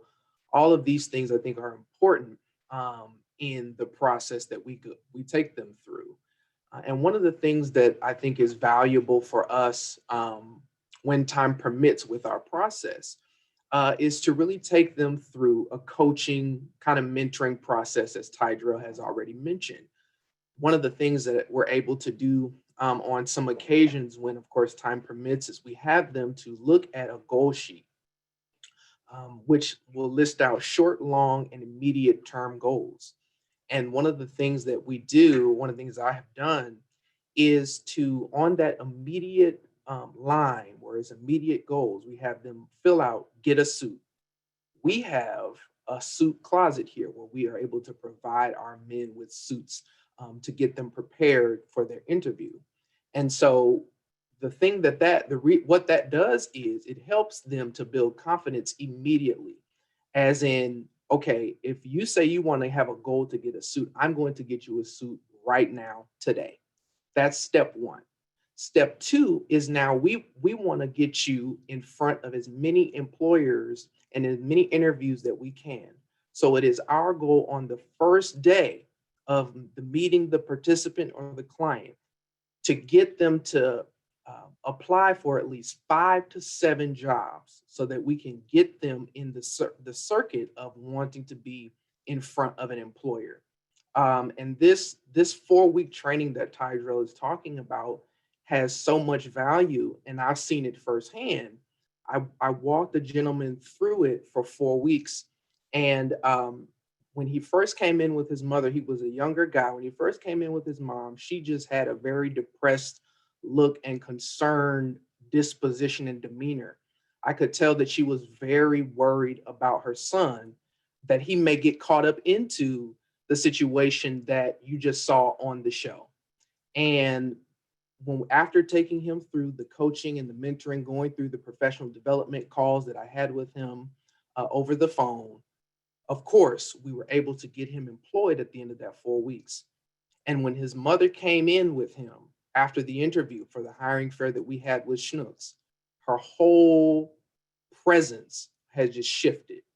And that is the impact that I believe that not only Save Our Sons, but we as a community of nonprofit organizations and servicemen and women can do to advance the cause and the mission to help uplift our communities. That is the impact that we can make. And Martin Luther King Jr., he said it the best. He said, we all came in on different boats, but we're in the same boat now. And we are really in the same boat. So the problem that some of our communities face is our problem as well. And we have to all continue to take ownership of that. So, you know, it's a process that we take our guys through the 4 weeks. And as you can see, just as you've seen with Mr. Cotton and how Tydrell has explained it, it's very impactful. And I think if we can continue to partner and continue to work together, we can make more of an impact. So thank you for your time. And I'm just excited to continue on in this session and continue to empower communities and change lives in our context. Great, thanks, Jeff. I appreciate that. What we want to do next is I want to touch some more on what the topic is in terms of tackling the army of the unskilled and looking at how does an individual join that army?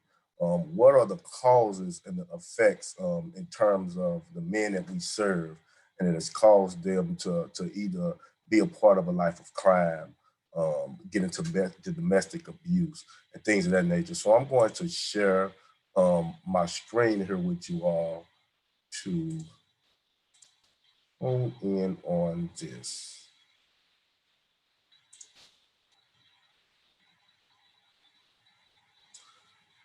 So let's talk first about a lot of the trauma-related issues and the effect that it's having on our men.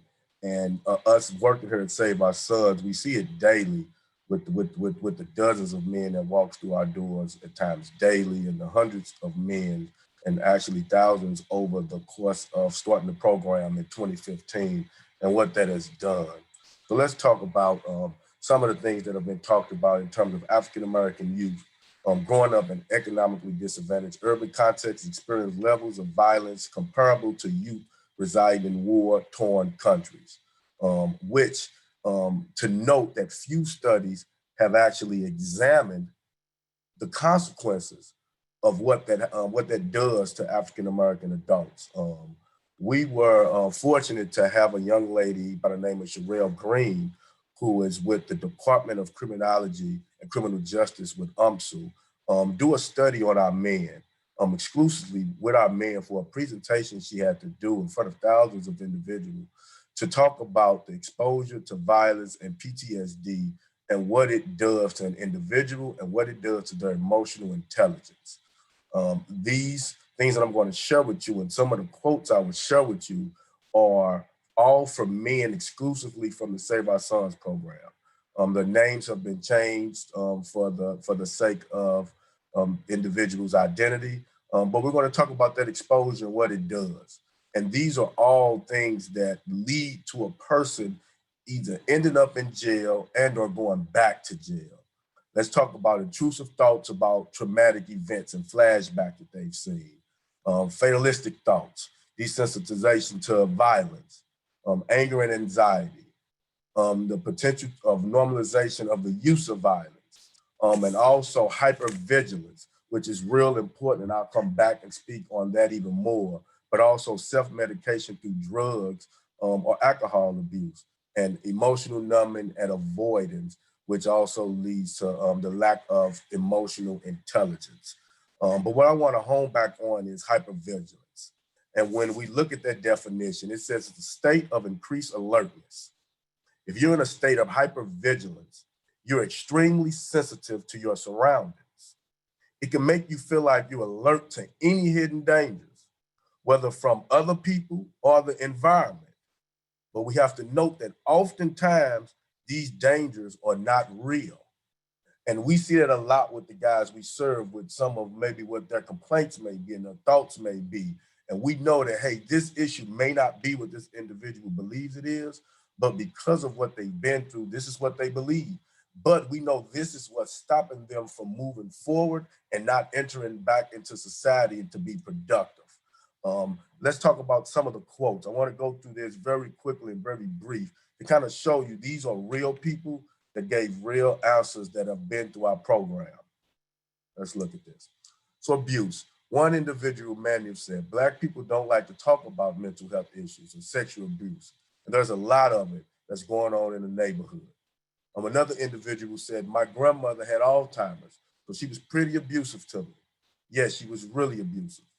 One says, at the time I was 14 or 15, and a dude tried to rape me. He was cutting my hair, and he tried to kiss me. We fought, and he overpowered me. Community violence. A gentleman said, growing up, that part was rough. There was a lot of fighting, people shooting, people stealing cars, stuff like that of that nature. Another individual said, I saw people draw guns. I had guns drawn on me. I seen people shoot, and I've seen the after effects of people getting shots. He himself actually had guns drawn on him. And another one said a lot of killing and a lot of gangbanging. And then another individual said that I lost so many people and so many friends and family members to systems and funerals. I've lost my brother to gun violence in the neighborhood. And she asked, how old was he? And his brother was 14 at the time. And somebody just came through just shooting, and he got hit with a stray bullet and he died. Those issues are some of the issues, and just a small few of the issues that a lot of the men that we serve are going through, that they have to deal with, that have extremely affected their emotional intelligence. And when we look at emotional intelligence, it is the capacity to be aware of, control, and express one's emotion, and to handle interpersonal relationships judicially and empathetically. Emotional intelligence is key to both personal and professional success. And when we couple that and look at interpersonal relationships, which is between two or more people and range from fleeting to enduring, this association is based on inference, love, solidarity, regular business interaction, and other type of social commitments. And all that affected within this is the family, their romantic life, their friendship, and their professional world. All of these four topics ends up being a reason that a person winds up back in jail, whether it's a dispute with a family and it's domestic violence, whether it's a dispute within your romantic relationship and you have domestic violence and someone's get hurt and someone now has to go to jail for committing that crime. A lot of that time, that was emotional intelligence that was caused by the effects of violence and PTSD of an individual as they grow up in some of the communities that they grow up in. We look at friendships, people not knowing how to deal with each other properly and use those interpersonal skills or life skills to deal with each other properly, which leads to infighting amongst friends, and then professional within the workplace. And that's what we're at when we look at getting a person placed on a job. Is we deal with the other three topics, but what's important to individuals, how to be professional on a job. What's your profession? How do you use your emotional intelligence to keep you in a position where you can keep your job and be successful on your job? And in doing that, we like to start off with a lot of the basic needs for our guys. If we're dealing with our men, some of our men can't see past the stage of the psychological needs. Now, they themselves, in most cases, may not have researched about Maslow's hierarchy.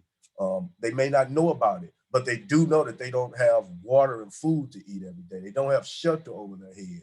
So as they're in class and we're talking about a job, how do you get a job and keep a job, most of the times their attention is lost amongst programs and individuals because these issues are not solved.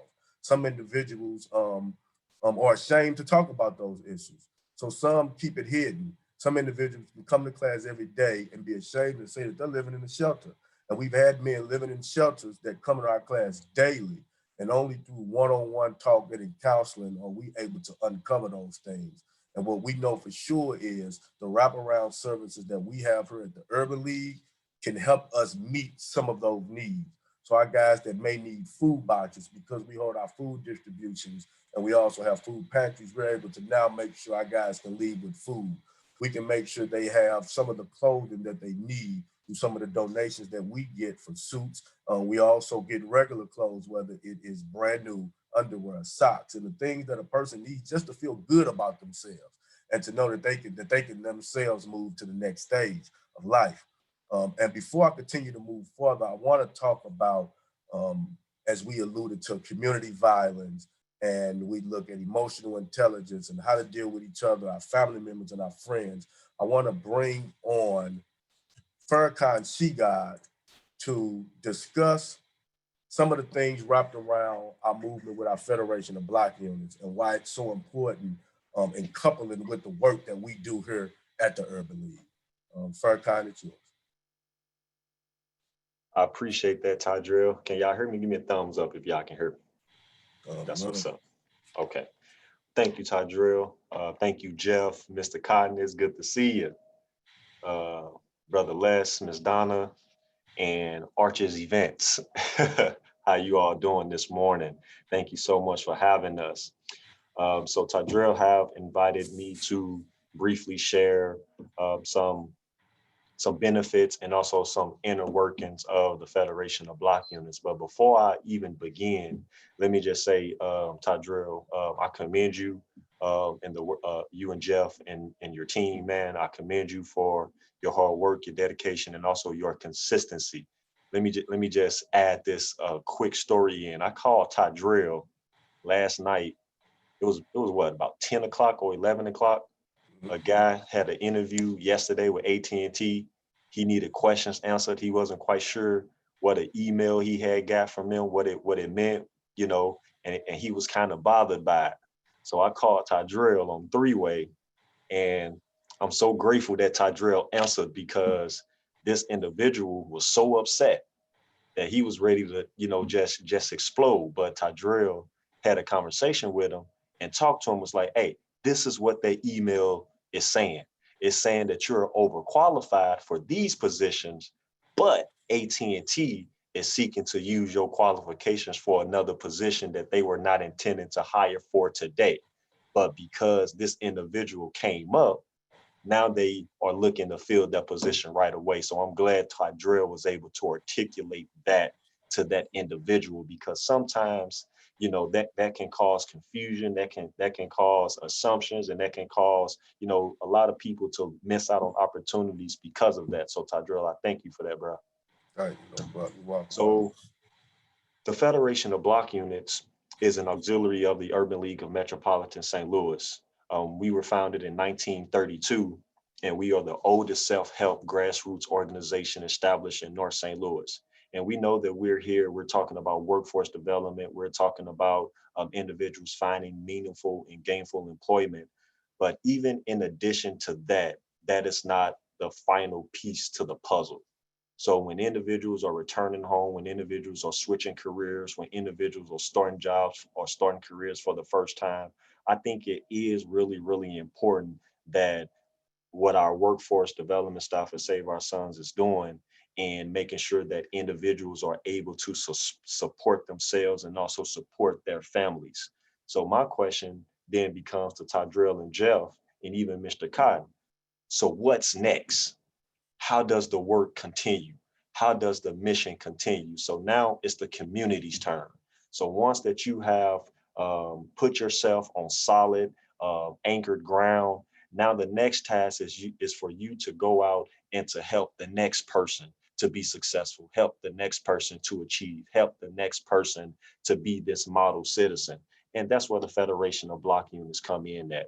The Federation of Block Units consists of individual block units and streets, particularly in St. Louis City, St. Louis County, and St. Clair County, Illinois. And our main objective is to educate, engage, and empower our residents in all of these regions on various issues and various topics related to development, progress, related to advocacy and civil rights in these regions and in these areas. And I think that this is an important component of the workforce development side, because where we have individuals who may be in communities or may be in certain neighborhoods and certain streets, that when they return home, they find out that the environment hasn't changed, or they return home or they come back to the neighborhood and they see that some of the things that have caused some of us to get in trouble, those things still exist.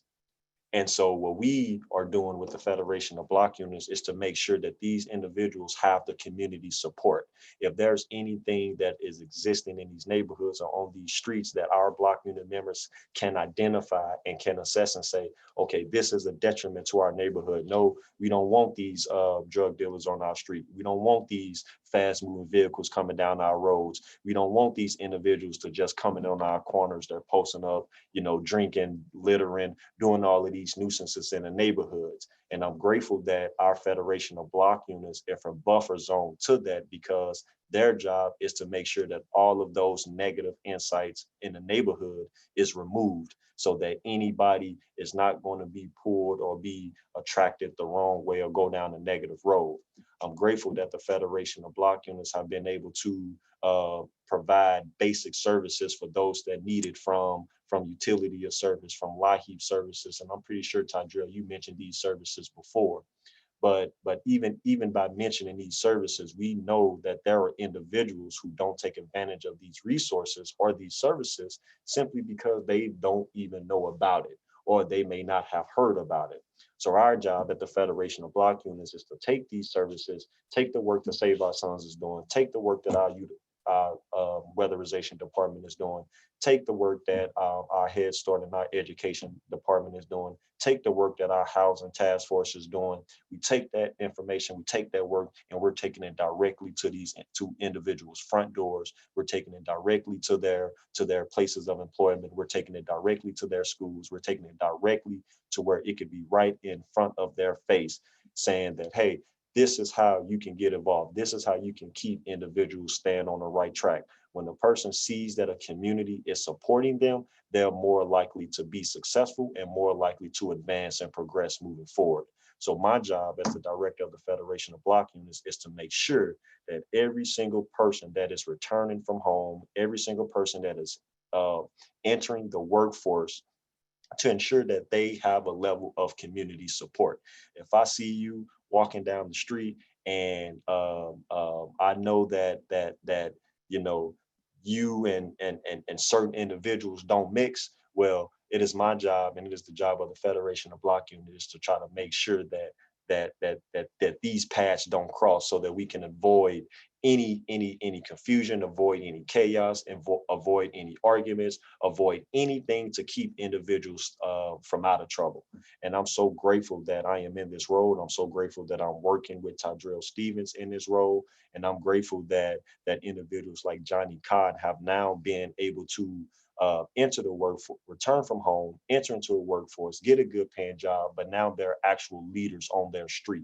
Now they're leaders on their streets who are going to their neighbors, telling their neighbors, hey, do you need food assistance? I know that it's the pandemic. I know that you're a senior. I know that you don't have a vehicle. I know that, do you need food? Or if there's a young person on the street right now that have children and she's missing work because she doesn't have a babysitter. Well, we have block captains right now of individuals who spent 10 plus years in prison, who are now an active leader in their block. And now they're telling this young lady how they can access the early Head Start program at the Urban League. So that's the kind of work that the Federation of Block Units is doing. And we're so excited, and we're so just overjoyed at the fact that we're able to build this connection and have a pipeline for young men and women to be more involved in their community, where they can make a difference using their own personal and life stories as examples and model to encourage, especially young people,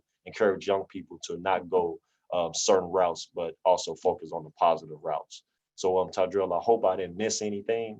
I know there was a lot, and there's a lot more to it too, but I appreciate you, Tydrell. Okay, no, thank you, brother. I appreciate you. I appreciate the work you're doing, Jeff doing. Appreciate Johnny. Even to touch back on Johnny when he first came. Johnny literally was walking down the street because he was released into one of the release programs from the prison that he was in.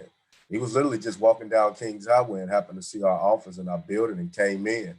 And since the day Johnny came in, he's probably been as far as clients, we've seen Johnny face probably more than any client that we've had come through our door. Johnny was consistent with class. He came daily.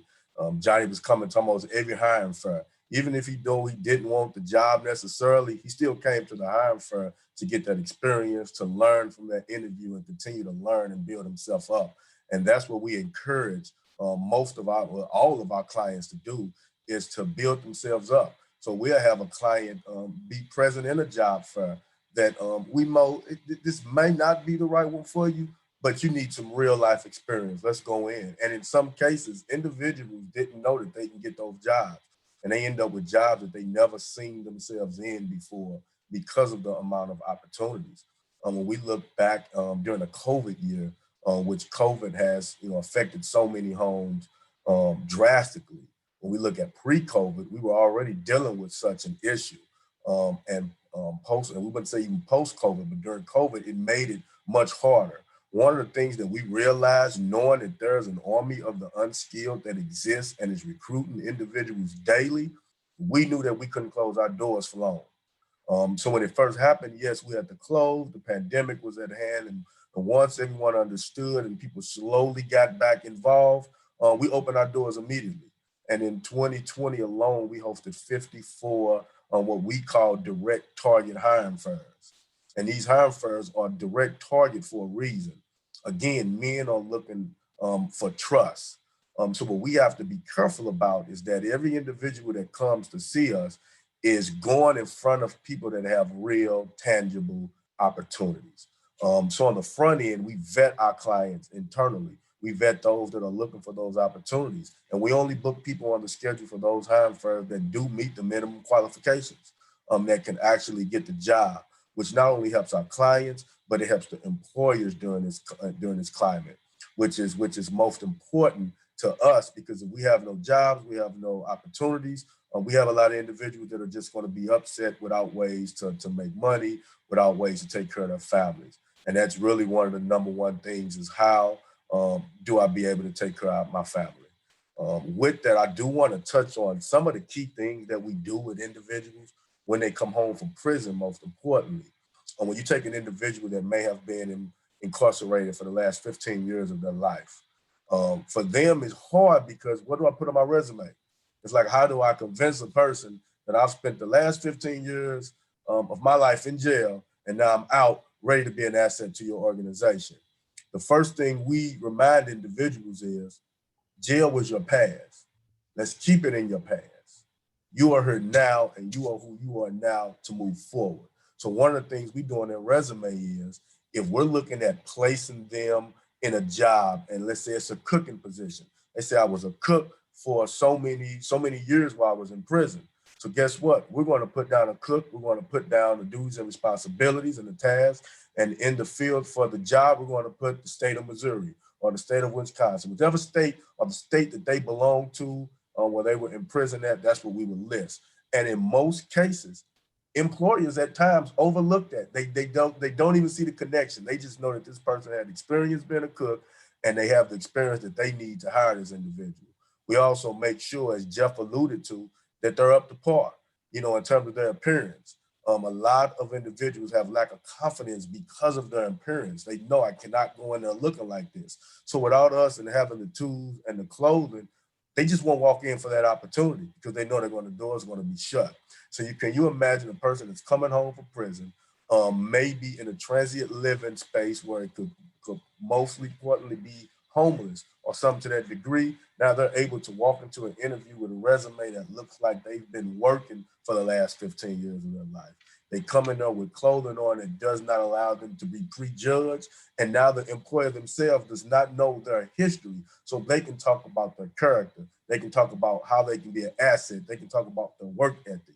And by the time the background check happens, if the crime that they committed can get them through, in most cases, employers want to hire them, because they're hiring them off the character of the individual that they interviewed.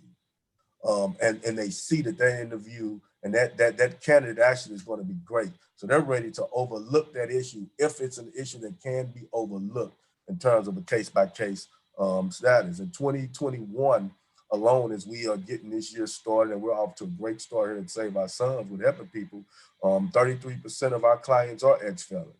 And over 75% of them are employed currently right now as I speak. Yesterday we had a hiring fair with AT&T, and it was a more skilled position. And during the hiring fair, we have a cure violence team here at the Urban League, and this is what's so awesome about all of the programs we have. One of their violence interrupters brought in 3 individuals that just came home from prison. They just came into their neighborhood in Walnut Park, and he literally put them in a car, brought them here to the Urban League for this hiring fair because he knew that they had those skills before they entered prison. And we were happy to report that one of them actually was offered a job. So now it's our job to help coach them through the process of passing the assessment test that will get them through the next stage. And that individual will be working. And the other 2 individuals also on the same day was able to have a phone interview with a company that we knew would actually qualify them and put them to work immediately. And both of those individuals start work on Monday. And that speaks volume to these individuals walking through our door on day 1 and getting opportunities on day 1. However, what we like to do is make sure when we fast track an individual like that, if they have not already been through workforce training, have not completely been through ours, we encourage and make sure that them individuals still attend our class and try to be in talks with the HR managers that we will have them in class during those times to make sure they receive those skills that they need to be successful at their job. So with that, I want to close out and again say thank you to Les Johnson and his team and everyone else that helped put the STAR Summits together, and continue to join us in our fight against keeping people from joining the army of the unskilled. Right. Thank you, Mr. Stevens. Tydrell, I appreciate it. Thank you to your team. Appreciate the information you provided us about this important program and the impact that it's having on the community, specifically those individuals who are returning from prison and or local jails. One question we have is that, can you describe for us the work that you're doing pre-release, either at a state facility or local prisons, to prepare folks to re-enter and be prepared to go to work? Great question, great question.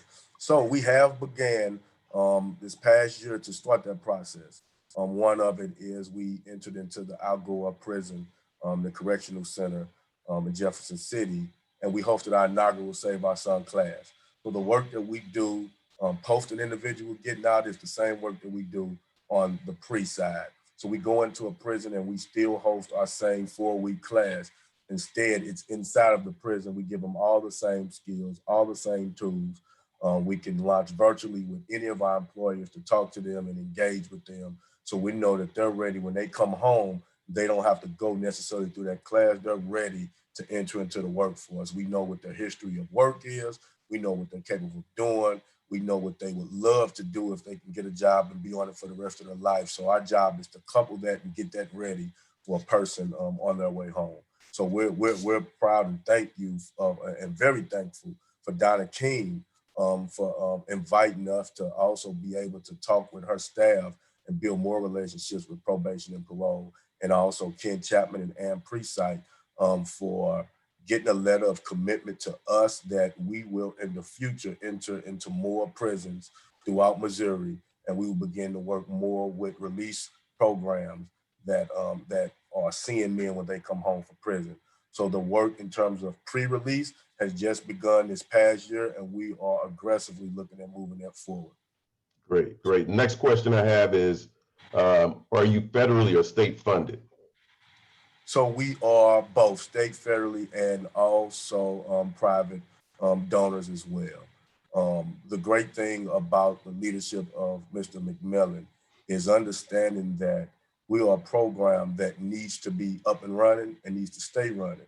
So in terms of us receiving those state grants or federal grants, we also, through his leadership and guidance, and also Mr. Holmes and the work that he does with creating partnerships, are able to have funds to where if we run out of some of those state funds or federal funds, we still have the dollars to continue the work that we're doing. And I'd also like to say that Arches is proud to serve as one of your funding partners. Matter of fact, the team is reviewing your invoice for reimbursement as we speak. Yes, yes. And thank you all as well thank you all, tremendous. No problem. Hey, so the next question, let's see. So this question says, I have someone getting out of prison in the near future. How do they make contact with you? And can they make contact from prison directly to your program? Yes, they can. They can make contact. Anyone can call, of course, our main office. We have our emails, and whoever the individual can email me, and I can get you the information on who they need to call while they're in prison to begin that process if we're not in their prison already working. And hopefully that individual will be in their prison sometime soon. But we can definitely make sure that you get all of our information so we can get in touch with the individual. Okay, the next question has to do with earning a living wage. And so we all know that's important, right? Sometimes, especially if someone is coming home from prison or from a local jail, they're looking, can I replace the money that I was making previously with this job that I'm coming into? So what are you seeing as the range in wages for individuals that are being placed with employers with your program? So with us for our program, we're actually in somewhat good shape in terms of wages.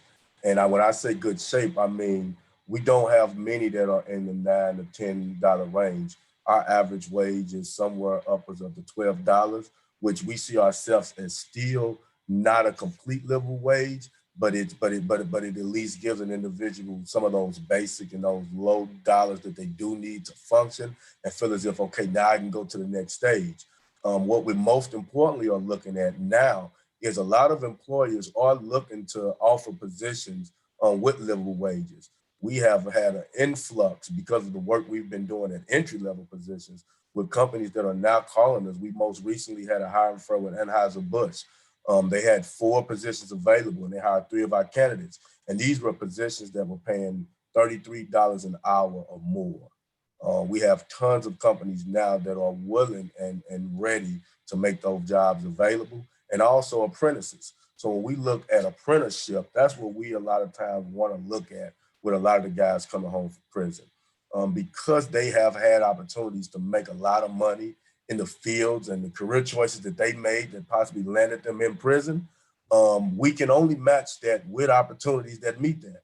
And one of the biggest things is middle skilled jobs. Pre-COVID, 40% of the workforce comprised of middle skilled jobs.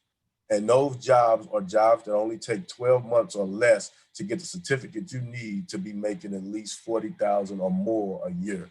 So for us, the amount of apprentices ships that are available is great in number. So there is actually at the moment not a shortage of opportunities for men and women that want to take advantage of high-paying jobs and or middle-skilled jobs. Can you provide just quickly, briefly, example of what some of those apprenticeships look like and what areas of occupations? So we look on the end of welding. We look at machinists and manufacturing. As of right now, the machinist industry, there are tons of companies that's calling St. Louis Community College as we speak that are looking for people that are qualified in machinists. And guess what? They need them. And even St. Louis Community College is looking for more individuals to enroll. So that's the great part about when we talk about the Star Summit and us working together and knowing that if there are slots, there should never be a slot available in the machinist class, knowing that there are machinist jobs available. When we look in the healthcare, we look at CNAs, we look at LPNs, we look at people that would like to do HVAC, we look at IT, and we look at software development, those different areas that because the industry and because COVID has happened, there are tons of opportunities available. And anyone, please feel free to reach out to our office here at the Urban League Save Our Sons as we can give more in detail and have more deeper conversations with yourself and or individuals that you know that are looking for these opportunities. Okay, I think this is probably the last question. Somebody's asking, how long can a person access your services? Is there a time on it? No, once you sign up with Save Our Sons, you'll Save Our Sons for life. We have men that come around us that was here in 2015. We've hired individuals that currently work here at the Urban League that was part of our inaugural Save Our Sons class in 2015. So it's lifetime. We continue to serve guys. If you lose a job, we come on back. Maybe that job wasn't the right fit. Maybe you still have some learning, because one thing that we're able to do is get into the minds of individuals. Why did you lose the job? why are you back here again? You came to see us 2 years ago. How are you back here now? And how are you not utilizing those skills? Was it something that they missed? Was it something that we didn't give them? And we look at those things and then we try to couple that with getting them back into it. So it's a lifetime for us. Okay, and then finally, this is a question I have directly, kind of a selfish one for myself and Donna. Can you send us so that we can post any future job fairs on the STAR website, especially if they're targeting justice involved individuals? Yes, yes, indeed, definitely. As 2021 has started, we've hosted 18 hiring fairs so far since the beginning of 2021, and we're looking at keeping them going. All right, thank you. Again, thank you, gentlemen, for your presentations. Thank you for the hard work of the staff of the Urban League. Again, Mr. Cotton, we definitely applaud you where you are now. We know that this is not an easy journey, but with the support of the staff that have invested in you and you've made an investment in them, we know that you will continue to strive. And we know that the Missouri Department of Transportation and our roads are a safer and a better place because you're there. So thank you, Mr. Cotton. We appreciate you. Thank you. All right, and thank you to President Obama for for making that part. And so we appreciate it. Commuting that sentence went a long way, and it was the right thing to do, of course. Yes. All right. Again, thank you to our panelists. Also, I want to say thank you to all of our attendees today. We hope that the information that was shared, you will find valuable and useful in your everyday work. We hope that the information that we provided, you will have an opportunity to take some of what you've learned, share it with your coworkers, find a way to bring this community, this conversation into the broader community. We know we have attendees that stretch across the state. Originally, this was intended St. Louis City, St. Louis County, St. Charles, and St. Peter's, but we've grown beyond that because of the virtual platform. So we have participants coming out of the Ozarks today, Springfield, Missouri, Jefferson City, Kansas City, and a good mix of organizations that have attended today. But before you go, we're not done. So at this time, we're going to move forward to our raffle. And I'm going to ask our willing assistant, Miss Tiffany behind the scenes, Miss Archie's Events, to spin the wheel.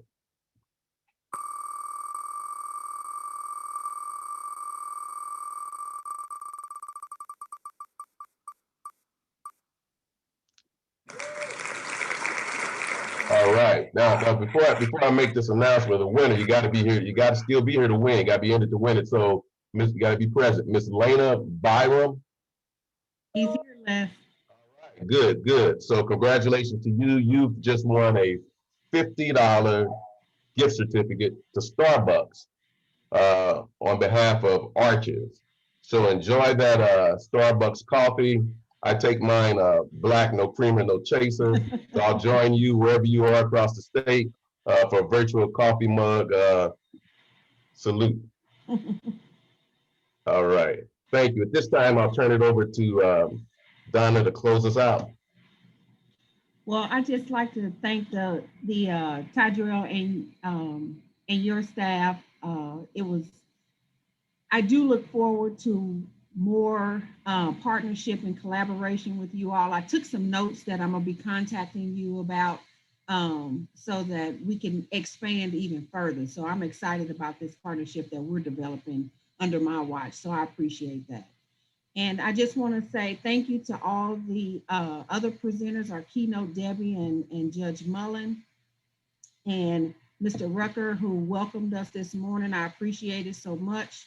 And I want to remind you all of next Wednesday is our second panel, and we'll be hearing from Wilford Pinckney, who is the Director of Children, Youth, and Families for the City of St. Louis. So I think that you'll find that very interesting, informative as well. So thank you. Have a great rest of the week, and we'll see you next Wednesday. All right.